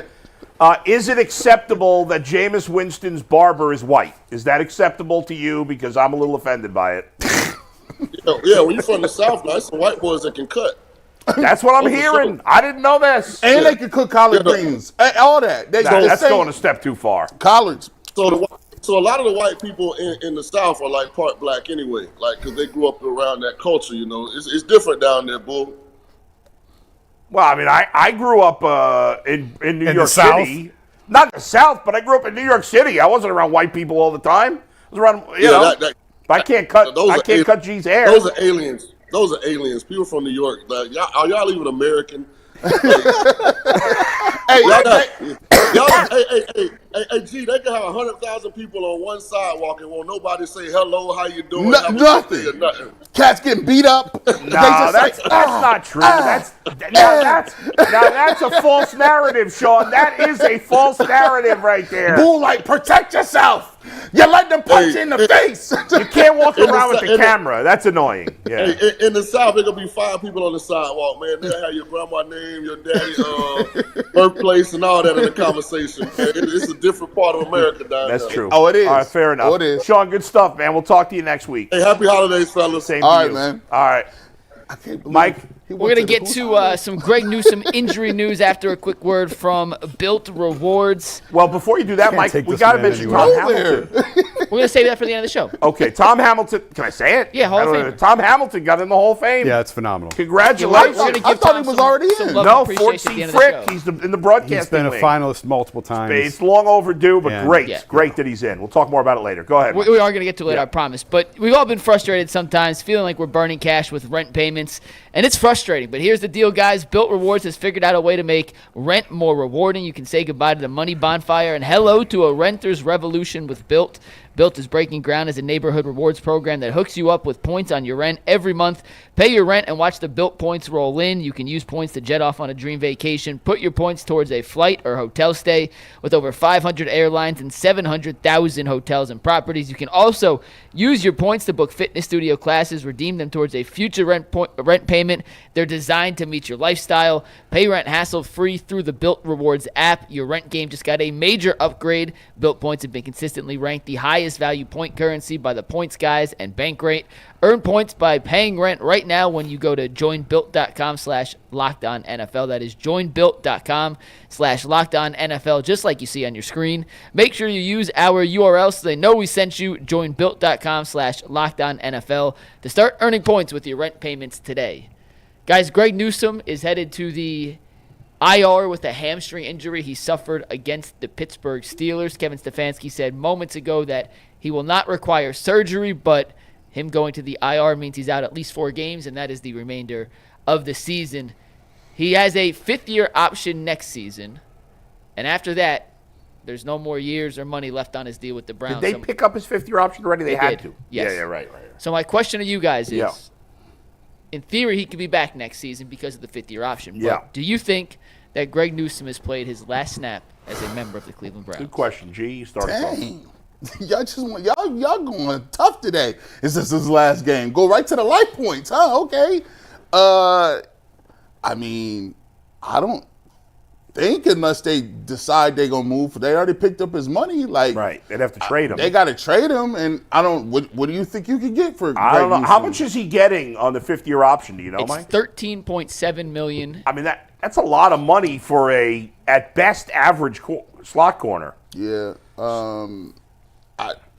I just don't think they can move him like that. Yeah, I think he's going to be here. I think they got to eat that. Like, they're not going to be able to. They're not going to cut him. No. No, he'll be here. I don't know that he'll be here. I think next year's probably his last year. Yeah. Oh, absolutely. Yeah. But I think he'll be back next year. Who's taking that contract? Like, I know it's only 1 year, but what? Or like, what would you give up? Nobody's giving up. Nobody's anything giving good up for anything. that. So A why would fifth? like if somebody's giving a late round draft pick? Why would the Browns do that? Yeah. I mean, he's not terrible. He's had we get on him some, but he's not a horrible player. Like, he's just He's average. just a guy. Yeah. He's You know, average. Yeah. he's not worth where he was drafted certainly, but I mean- he's just a guy. But yeah, I mean, you're not going to just give him away for nothing. So Yeah, He's gonna be here. He'll be here. I mean, now, look, Martin Emerson, you waited too. Like, I think both of them have shown, because at one point in time, we thought we were going to have a decision to make. Martin Yeah. Emerson, Greg Newsome, Denzel Ward already making money. I don't think you got to make none of them decisions. Martin Emerson, you kind of looking. Jason, you were another like Earl. You were high on Martin Emerson. Yeah, but I've been slowly backing out of it. yeah. I've slowly retracted my grace from you. Yeah. No. Can I throw an idea out to you guys real quick? Sure. Yeah. In just terms of the Newsome, because this is kind of what I was thinking when I asked the question. I actually agree. I do think he's back. But when we talked about last year in the draft and the Browns trying to move up in the draft, Yeah. it was Newsome and a pick to move up. Does he have more or less value now in a scenario like that because he's entering the final year of his deal? The money's already I it's think locked he's in. got less because he was Yeah. coming off Probably his best season of the four. His It wasn't PFF grade was but high. Yeah. I don't think his value's changed. I don't think it was very high to begin with. I don't think his value's changed very much over the last year. from Yeah, where but it if was anything, last it's year. gone down, not up. It probably hasn't changed much. And we were probably wrong to suggest he would be part of a trade because. But this year he's. I mean, nobody's. How many slot corners are getting $13 million? I know he sees himself as an outside corner, but he's not. Yeah. He's So not. I don't think he has any trade value. Certainly What do you not. think? What do you think? $13 million ranks on an average annual basis for cornerbacks? Yeah, but that's not fair because he's a slot corner. I'm just saying. Where do you think it Okay, averages I mean- in general? I bet you number one for slot corners are top 3 or 4. For overall, I'll say it's like 12th. What are you saying? I mean, are we going 60? Oh. 90? You know what I mean? Like, 2 corners per team is 60. If you're throwing Yeah. slot corners in 90, you think he's 12th out of 90? Yeah, that's probably too high I think he's like middle of the pack. in terms of money. Yeah. For where the 13 million rank, you're right, I'm too high. If we're gonna go 90, right? Yeah, 35th ish. yeah. I mean, but how many second corners? is No, but getting- Mike's just asking. Of all the corners, where would his 13 million Right? rank in Is that what terms of you're asking? salary? Yeah, just where do you Right. think 13.7? All right, I'll say 30 something. And that's based on 40th or something. what their salaries are this year. Yeah. 40th. Boy, you're close. It's 14th. I should have Oh, stuck with my wow. 12. Yeah. Wow. On an Way average per year overpaid. basis. Wow. And Which is Jason a- talked me out of it. I thought I was off with the high cornerback number. No, you were spot on. Here are the 14th. corners. Here are That's the because insane. nobody's taking that. That's Because insane. he's a first round pick. Right. Right. Here are the corners Yeah. that make more on a per year basis than Greg Newsome, Yeah. who on his 5th year next year would be making $13.7 million. These Yeah. are the cornerbacks that make more. Yeah. Carlton Davis of the Lions. I don't know if is he any good? I He don't even know. just signed a contract last offseason. All right. He's the I don't big know. addition. He's their number one corner. Yeah. DeAndre Lenore of the Niners, He's their number good. one corner. Yeah. Jalen Johnson of the Bears, their Yeah. number one corner. L'Jarius Sneed, number one on Tennessee. Yeah. Tyson Campbell of the Jaguars, who got the big extension. He's been hurt all year, but Right. good player. Trevon Diggs of the Cowboys, Yeah. hit or miss. LaShawn Lattimore, former Saints, now Yeah. Commanders. Marlon Humphrey, Denzel Ward, A.J. Terrell, Jair Alexander, Pat Surtain, and Jalen Ramsey. Yeah, right. We're talking the best of the best Yeah, cornerbacks right. in football. So are they all bunched together, or like where's the drop? Like where's the point? So where, there are 5 cornerbacks that make $20 million or more: Ward, Terrell, Alexander, Surtain, and Ramsey. I don't need the names. So 5 make 20 or more, and then what? Then 7 make 19 or more, And then Greg? and then 17. Then it drops. Carlton Davis is the closest to Greg at 14.8. What's the drop below him? You know what? 13.5. Wow. Yeah, He's right above He's Javier. making overpaid. way. Nobody's he- taking that. He's No, he make way who's too going to much take bread. him as the 13th highest paid corner? And, Yeah. and by the way, that looks crazy. That they signed him to a 5th year. Why would they do that? Because you have to make the decision last season. Yeah, they had to And make he a was coming decision off a last good year. year. And I think that I said this before, I think that they were trying to take care of him because he was the good soldier and moved inside. And they were rewarding him. Well, now we got a bunch of rewards out there. I mean, it's a bunch only of bounties. It's only 1 year, so it's not the end of the world. And again, he's not a terrible player. You but, you don't really want to restructure it next year, and that because now No. you're just kicking dead money down. right, and you're already doing that with a lot of other guys. So how many bad contracts do the Browns have? I mean, they're adding up. You got the kicker and his. That's 2 right there. And we already talked Yeah. about Deshaun I mean, Watson. dead That's money. 3. Dead money next year would be. I think Amari's got dead money for next year. I don't think You it's a have that ton. handy, Mike? Who is on Like Dead- the cap for next year? Who's got dead money on the Browns bad cap? contracts, bro. Definitely Deshaun if they cut him. Definitely Deshaun. The kicker got dead money. Well, he doesn't have dead money because he's still on the team. but he's garbage, and they gave him. an he is extension. garbage. just I'd as have to do some digging and try and sort it out to Off the figure top out. of my What head, do you have the Browns cap hits for next year? Every player, like Yeah. okay. So, 2025 Yeah. active roster. yeah, The dead cap hit or just the overall just cap hit next year, or Desha- dead cap hit if it's a player who's gone. we're gonna go down. It's worth it or not worth it. Keep going. Yeah, go All ahead. right, you guys are not going to like this list. Yeah. I'm just telling you right now, this is going to piss a lot of people off. Yeah, I won't okay. talk Hard Knocks next. Go ahead. All right. This is for 2025, the cap hit for next season. Yeah, not and if this it's a player season. who's gone, you can give us the dead cap hit too. But if it's a player Well, on, if you tell me they're gone, I'll give you the dead cap hit. All right. Deshaun Watson, $73 million. disaster. Yeah. Denzel Ward, 24.5. That's fine. Okay, that's I'll not take bad. it. Miles Garrett, best contract in football, 19.7. Oh, yeah. That's a steal. Okay, now you guys ready? Yeah. Yeah. Jack Conklin, 19.5. He makes more miles. It's not nearly as bad as I thought when they signed it because he's been hurt. That's $20 million. But it's $20 million for a right Right tackle, no, bad. who's Mediocre. He's good. He's but played better not- than yeah. the rest of his compadres. But it's not as bad as like a year ago. If Yeah, I would have heard yeah, that, we'd yeah, been like, yeah. "Oh my God!" Now it's bad, but not the worst. All right. Go ahead. Wyatt Teller, 14.4, and Batonio, 14.4. Those are okay, but they could probably get out of Batonio, couldn't they? The dead cap, I'm looking at Spotrac right now. I like Mm. over the cap better, but they don't sort it as well. So this is from Spotrac. But the dead cap, if Teller's cut next year, is $19 million, and Batonio, if he's cut, is $31. Because they've both been restructured. Yeah, that's not good. That's Yeah. not. That's horrible. But Teller and Batonio, $14 million. They're fair. I've That's got fair. the dead money right here on. Give over us the cap. a couple more guys, and then let's do the dead money. Go ahead. Mike. Newsome is 13.37. Yeah, that's bad. bad. Njoku, 11.8. Dalvin Tomlinson, That's fine. 11.5. Eh, Judy, 8. that's great. actually good. That's good. This list Pochich, hasn't been that bad No, overall. No. It hasn't been that bad. Pochich is what? Pochich is 7.8. That's Then you fine. got Thornhill, 5.6. If you cut him, it's 12. Yeah, that's Yeah, bad. that's bad. Ogbo, 5.5. Minimal Not great. And then you're looking at a bunch of guys. In You the know what? It's not as bad as I- you said. It's going to make people angry, but it's not that bad. I didn't think it was that crazy. Just the Watson contract over everything. What's the dead cap, Jason? Amari's $22.5 million dead Oh, cap hit. Zadarius Smith is $14 million. So you got $36 million in dead cap for two guys who are not on the team. Oh, my. And if you have to cut Watson, it's 172. 172. No. Yeah. It would be I don't think they're going to cut him. If you cut him, it would be like an $87 million dead cap hit. Yeah, no, it's not 172. So you It's guys- 172 over 2 years. So- 2 years, yeah. that Amari. Oh, Cooper, sorry. I was giving you the full. Yeah. So that Amari Cooper and Zadarius Smith, they got paid. That's a hit for them playing for somewhere else, right? Yes. Yeah. Oh, wait. Hold on. If that's the full number, then the dead cap for Batonio isn't 31. It'd be half of that. Okay.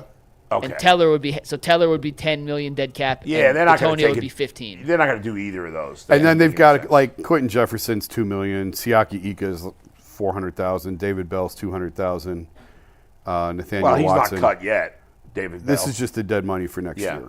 So they got about $40 million in dead money for next year. Without Watson. Without Deshaun. They really can't cut him. Because he's if not you going cut anywhere. Watson, that's over $120 million Can't do of it. dead cap. Yeah. Can't do it. That's half your cap. He's on the roster next year. It's done. Now, I you're not didn't know Zadarius Smith and Mari Cooper You were dead can't hits. play him. They can't play him. I'd send him home.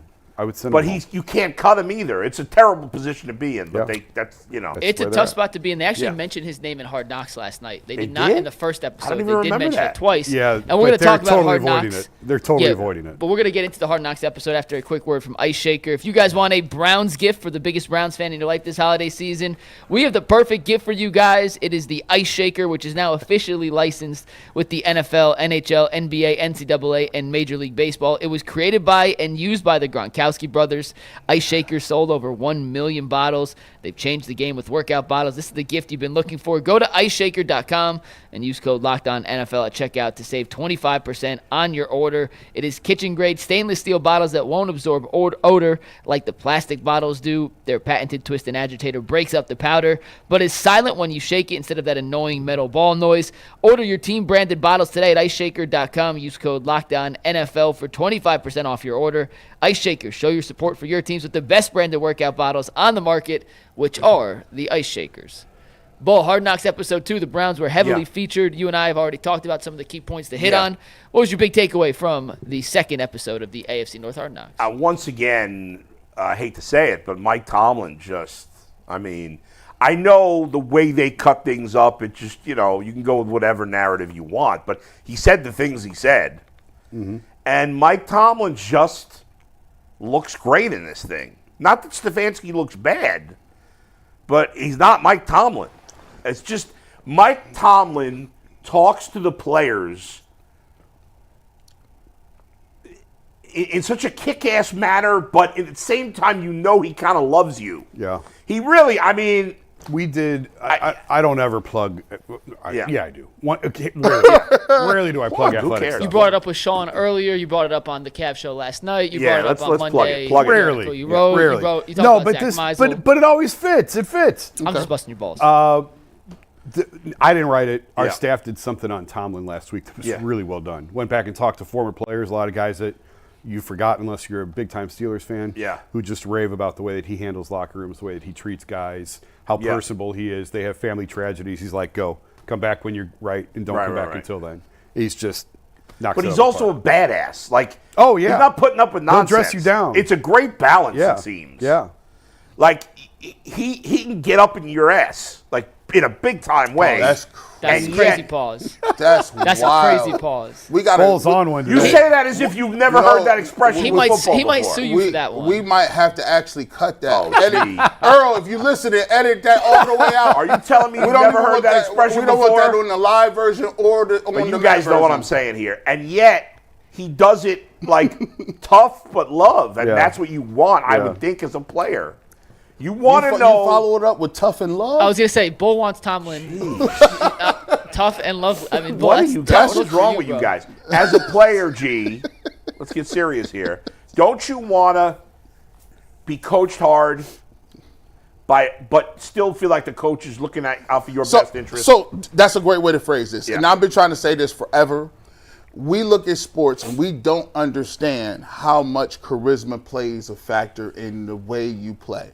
Sometimes there's different leadership styles. Some leadership styles is the nice Tony Dungy, I'm a family man and a man of God. Then there's people that are Bill Belichick. I'm the dictator and he gonna fear you into playing well. And then you have your coaches that are just very smart. They're analytic. They draw plays up and they're mad scientists and it work. But then you got people like Mike Tomlin who are charismatic leaders and they make you forget about the things that you are deficient in. They maximize what you do great, and by maximizing what you do great, you feel like that person is bought into you, that person cares about you, that person understands, but he's not blowing smoke. He's genuine in what he's saying.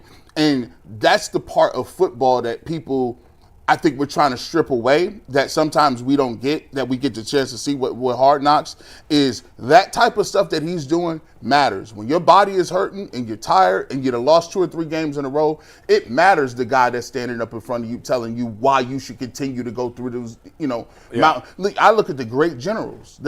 All the great generals have a personality where they're not afraid. Alexander the Great leads from the front. He in the front lines with his people. And Alexander the Great got people to fight hard for him that he just conquered and assimilated into his army. Like the great leaders and the great people that stand in front of you can really inspire you to do more than what you're worth. And that's why Mike Tomlin has a standard. That's why they play the same way. That's why he can be somewhere 20 years in a row, because each person has a different relationship with him. Right. So he establishes that from Jump Street. So it's not the Steelers, the way they do it. The Steelers are an extension of the way Mike Tomlin handles his business. And that's why it's important to have a leader that can exude that sort of charisma. We'll follow somebody. Yeah. When they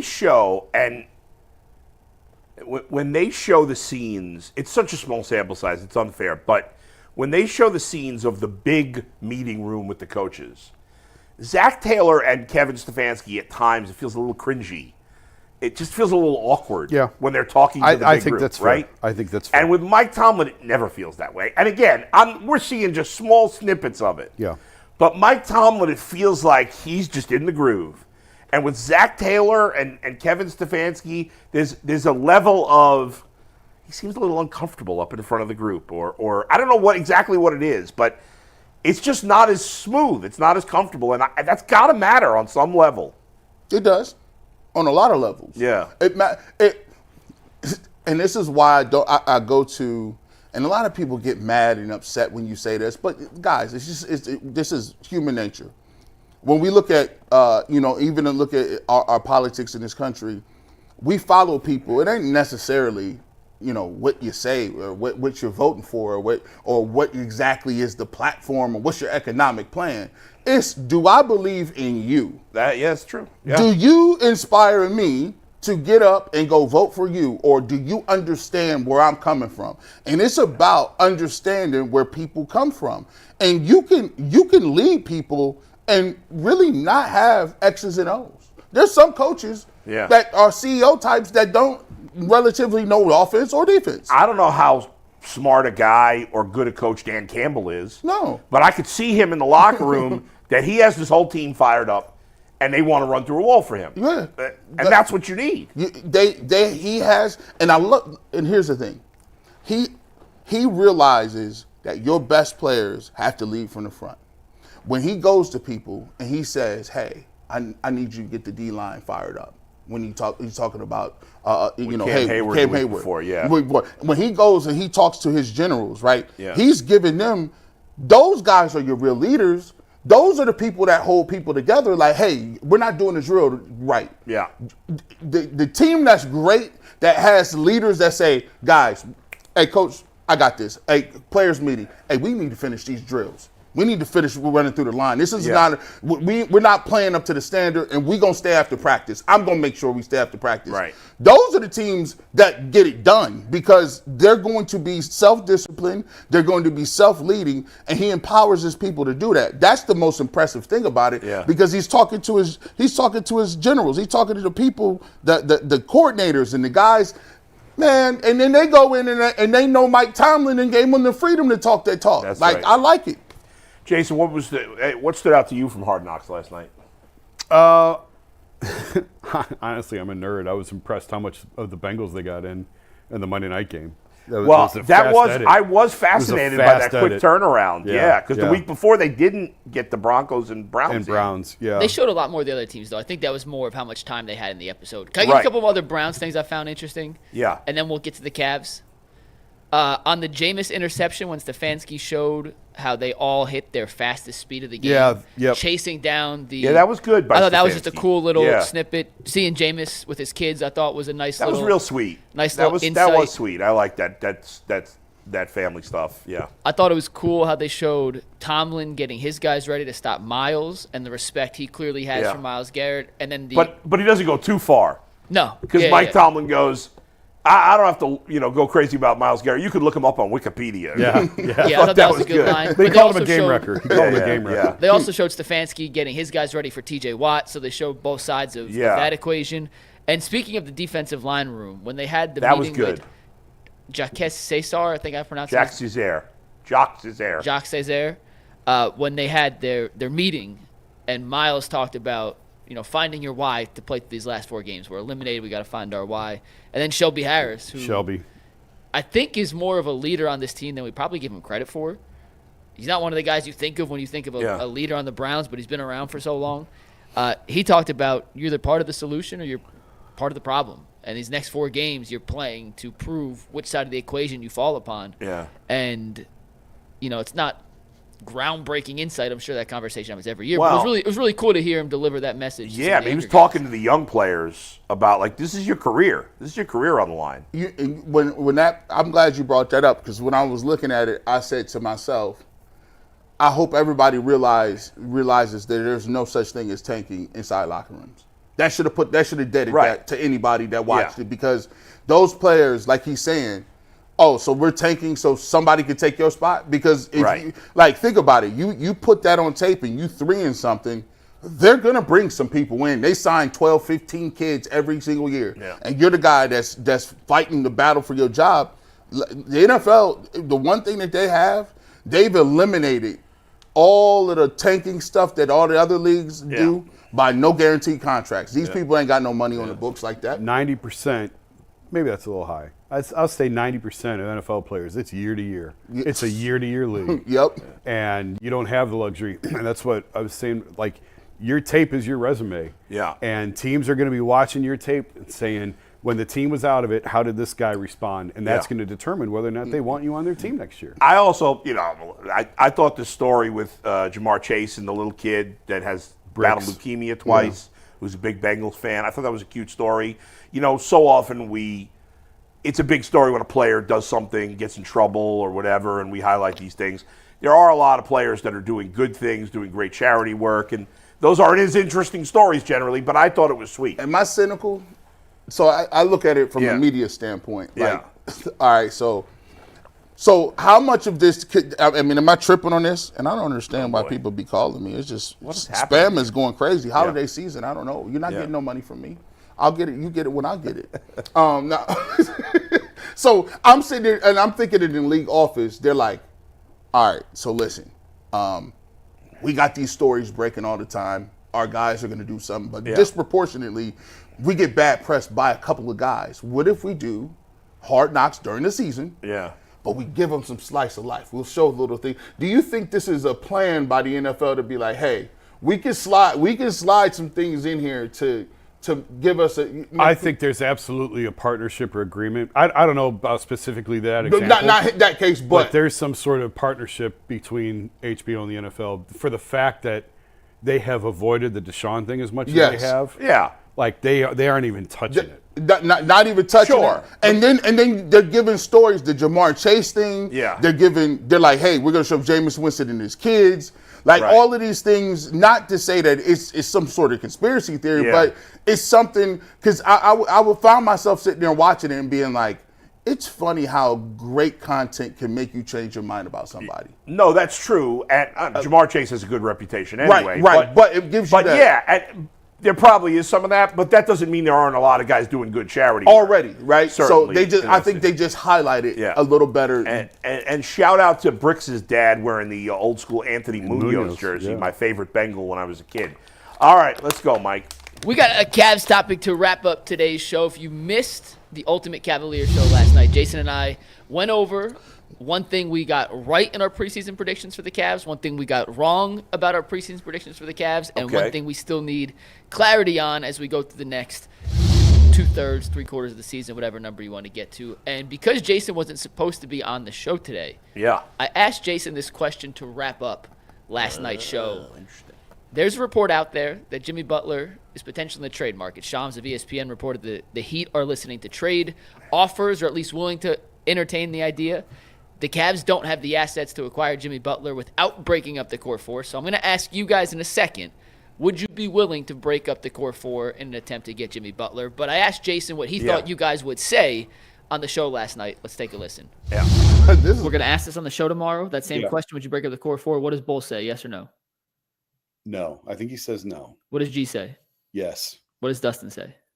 Yeah, there we go. Yeah, you're right. I was thinking, why is Mike playing that now? play it after they answer. After we Because answer. then we can change our opinion No, based because on you guys what are Jason said. integral guys. You guys wouldn't change your answers because of what Have Jason you said. met these guys before? Me? Come on. Bull's a man of integrity, and I think we all know what G's going to say. I'm the Duke of Nietzsche. All right, fine. So no one actually heard the answers. We'll play this Go out ahead, again. G. You give your answer. So, Would you be willing to break up the core four if it meant you could By get the way, Jimmy Butler? 92% of our fans would say no to that. I'm going to put it in the chat right now. No, it would not be 92%. So does they do which one? What percentage? Does it matter? Does it matter which one of the core No, four? it's dealer's Doesn't choice. matter. The question is, would you be willing to break up the core four if it meant you could get Jimmy Butler? If the Heat said we need any of the four plus whatever, would you be willing to make that trade in order to get Jimmy Butler? Man, I'm not doing it unless it's for Jared Allen.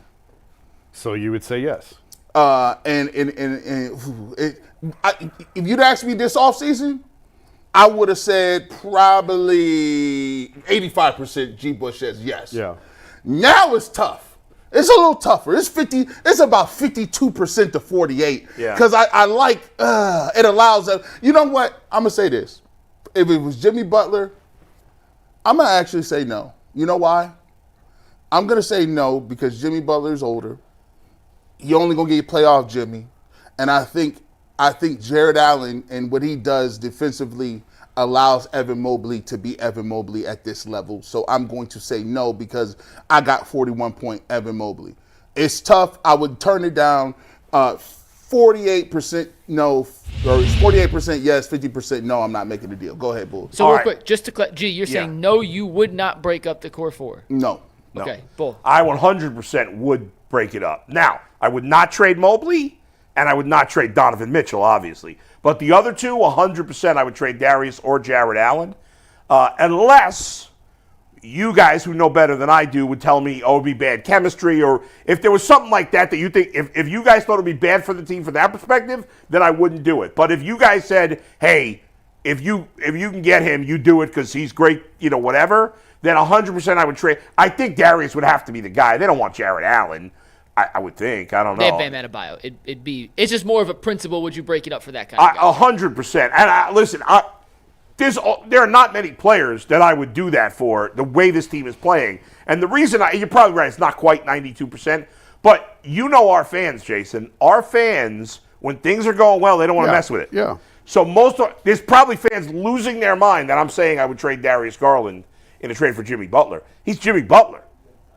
I know I could win a championship with Jimmy Butler. Before Jason goes, we made a poll this morning on the community tab. Yeah. Would you break up the core four if it meant you could get Jimmy Butler? 87% said no, they would not break up the core four. You guys didn't hear the answers earlier. Well, before you do, Mike, I will say this, though. I don't love the question because it doesn't. I think there's a lot of people saying, well, I wouldn't trade Mitchell or Mobley like I said. Yeah. And so they're saying no, even though they might trade the other two guys. I would only think about trading Allen.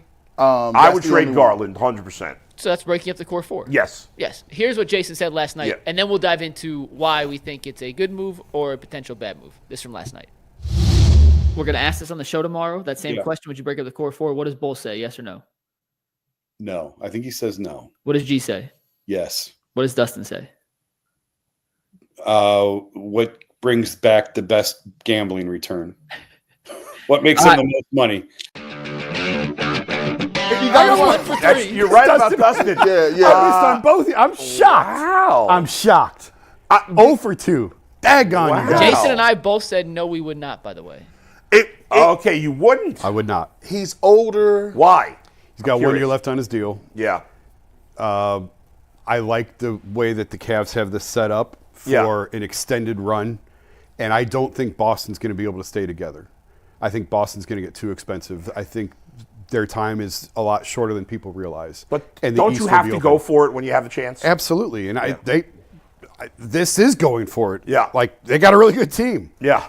So I would not. And he has a player. It's a player option. You got a player option for next year. That changes a lot. Listen, if you guys who know basketball way better than I do say you wouldn't do it, then I would I would say, okay, don't do it. It's more for the fact that it could be a 3-month rental. I'm just saying, my only point was, I don't believe there is a trade. Like, I would consider in the right deal, and I don't know if there is a right deal, trading either Allen or Garland. I would not trade Mobley or Donovan for anything. I don't think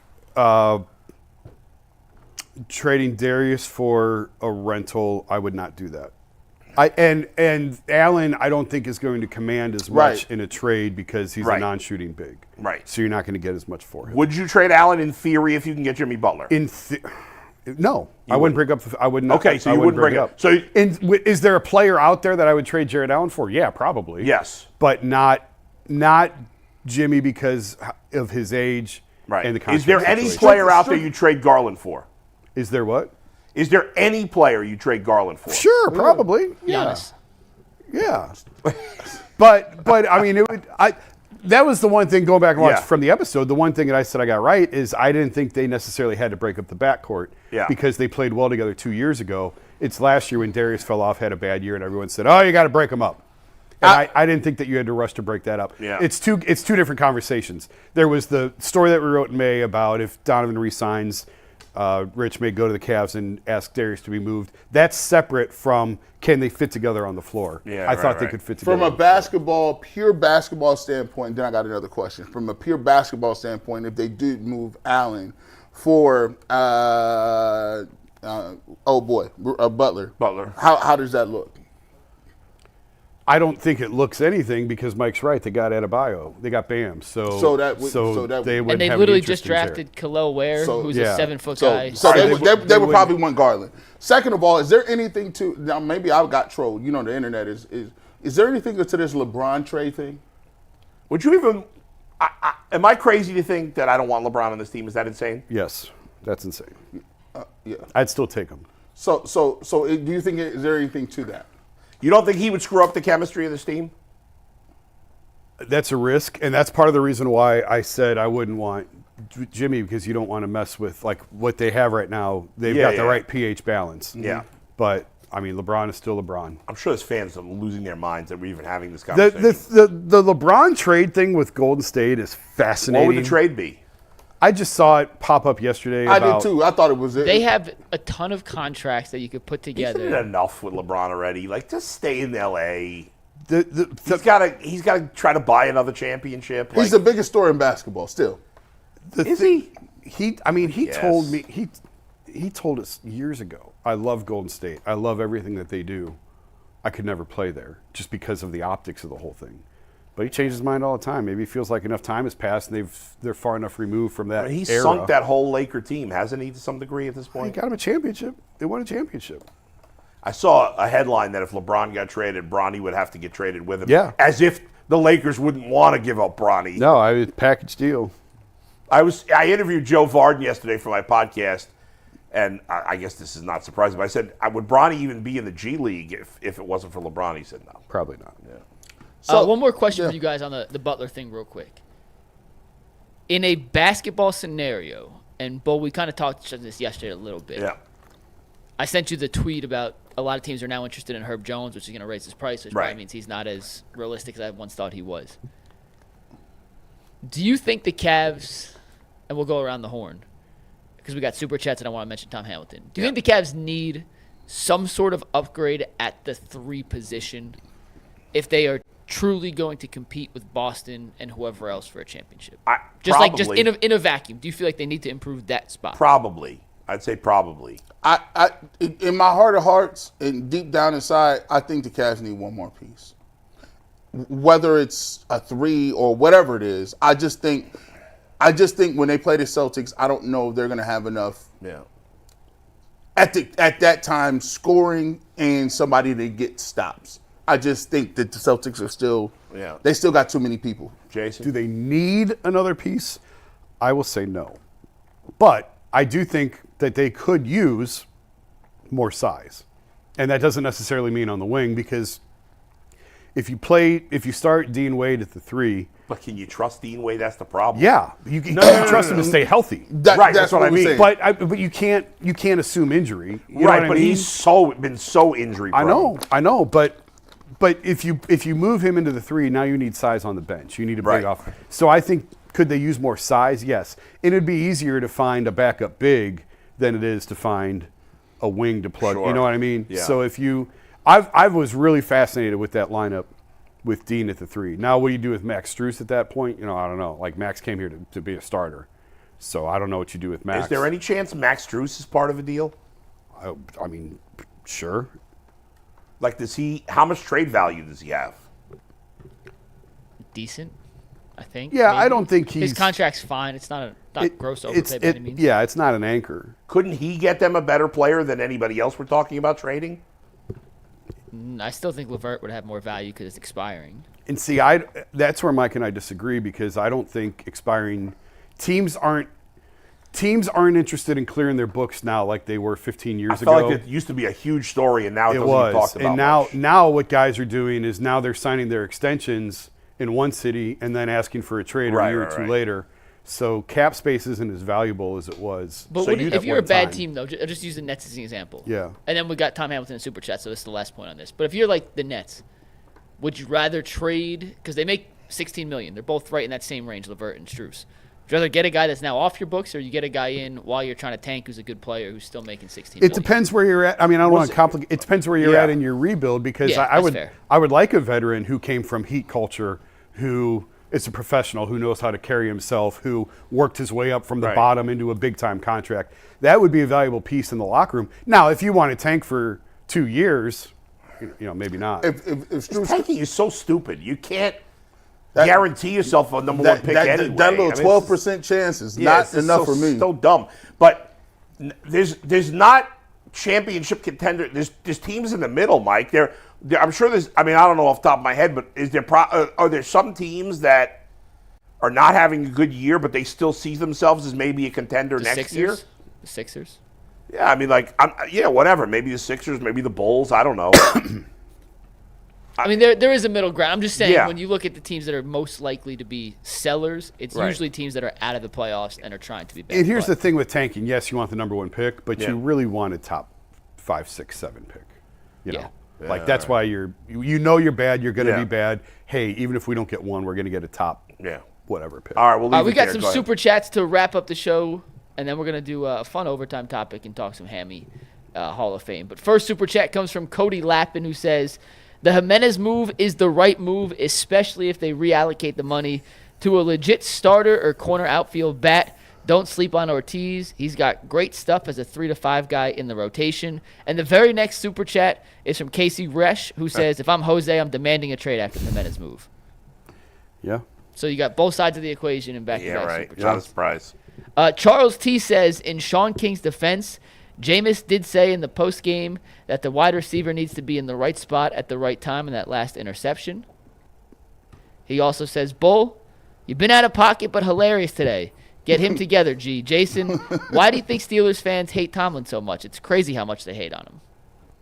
Because he hasn't won the playoffs. You know what? That's just loud people on Twitter. Like, I have my oldest friend is a huge Steelers fan. He's the only old is Steeler. he? He's the only Steeler. What? How old is he? Same age as me. Oh, I thought you meant like 104. Like, No, he's the oldest. No, we've been friends since like the Got you, fourth got you, grade, got you, right? got you. Shout out Andy Robbins. So he is a big Steelers fan, but he doesn't do social media. He loves Mike Tomlin. And I'm sure that there's a large percentage. I bet you most fans there like Mike Tomlin. But it's just a loud minority on social but media. it still exists. Even if they're a loud minority, it's still a pocket of fans that exists. Sure, absolutely. And Last super chat. Yeah. Rob Cunningham says, I hate when sports pundits say players should get as much money as they can, / I don't count a player's monies, but then when they're not living up to the contract, we complain about how we are hamstrung.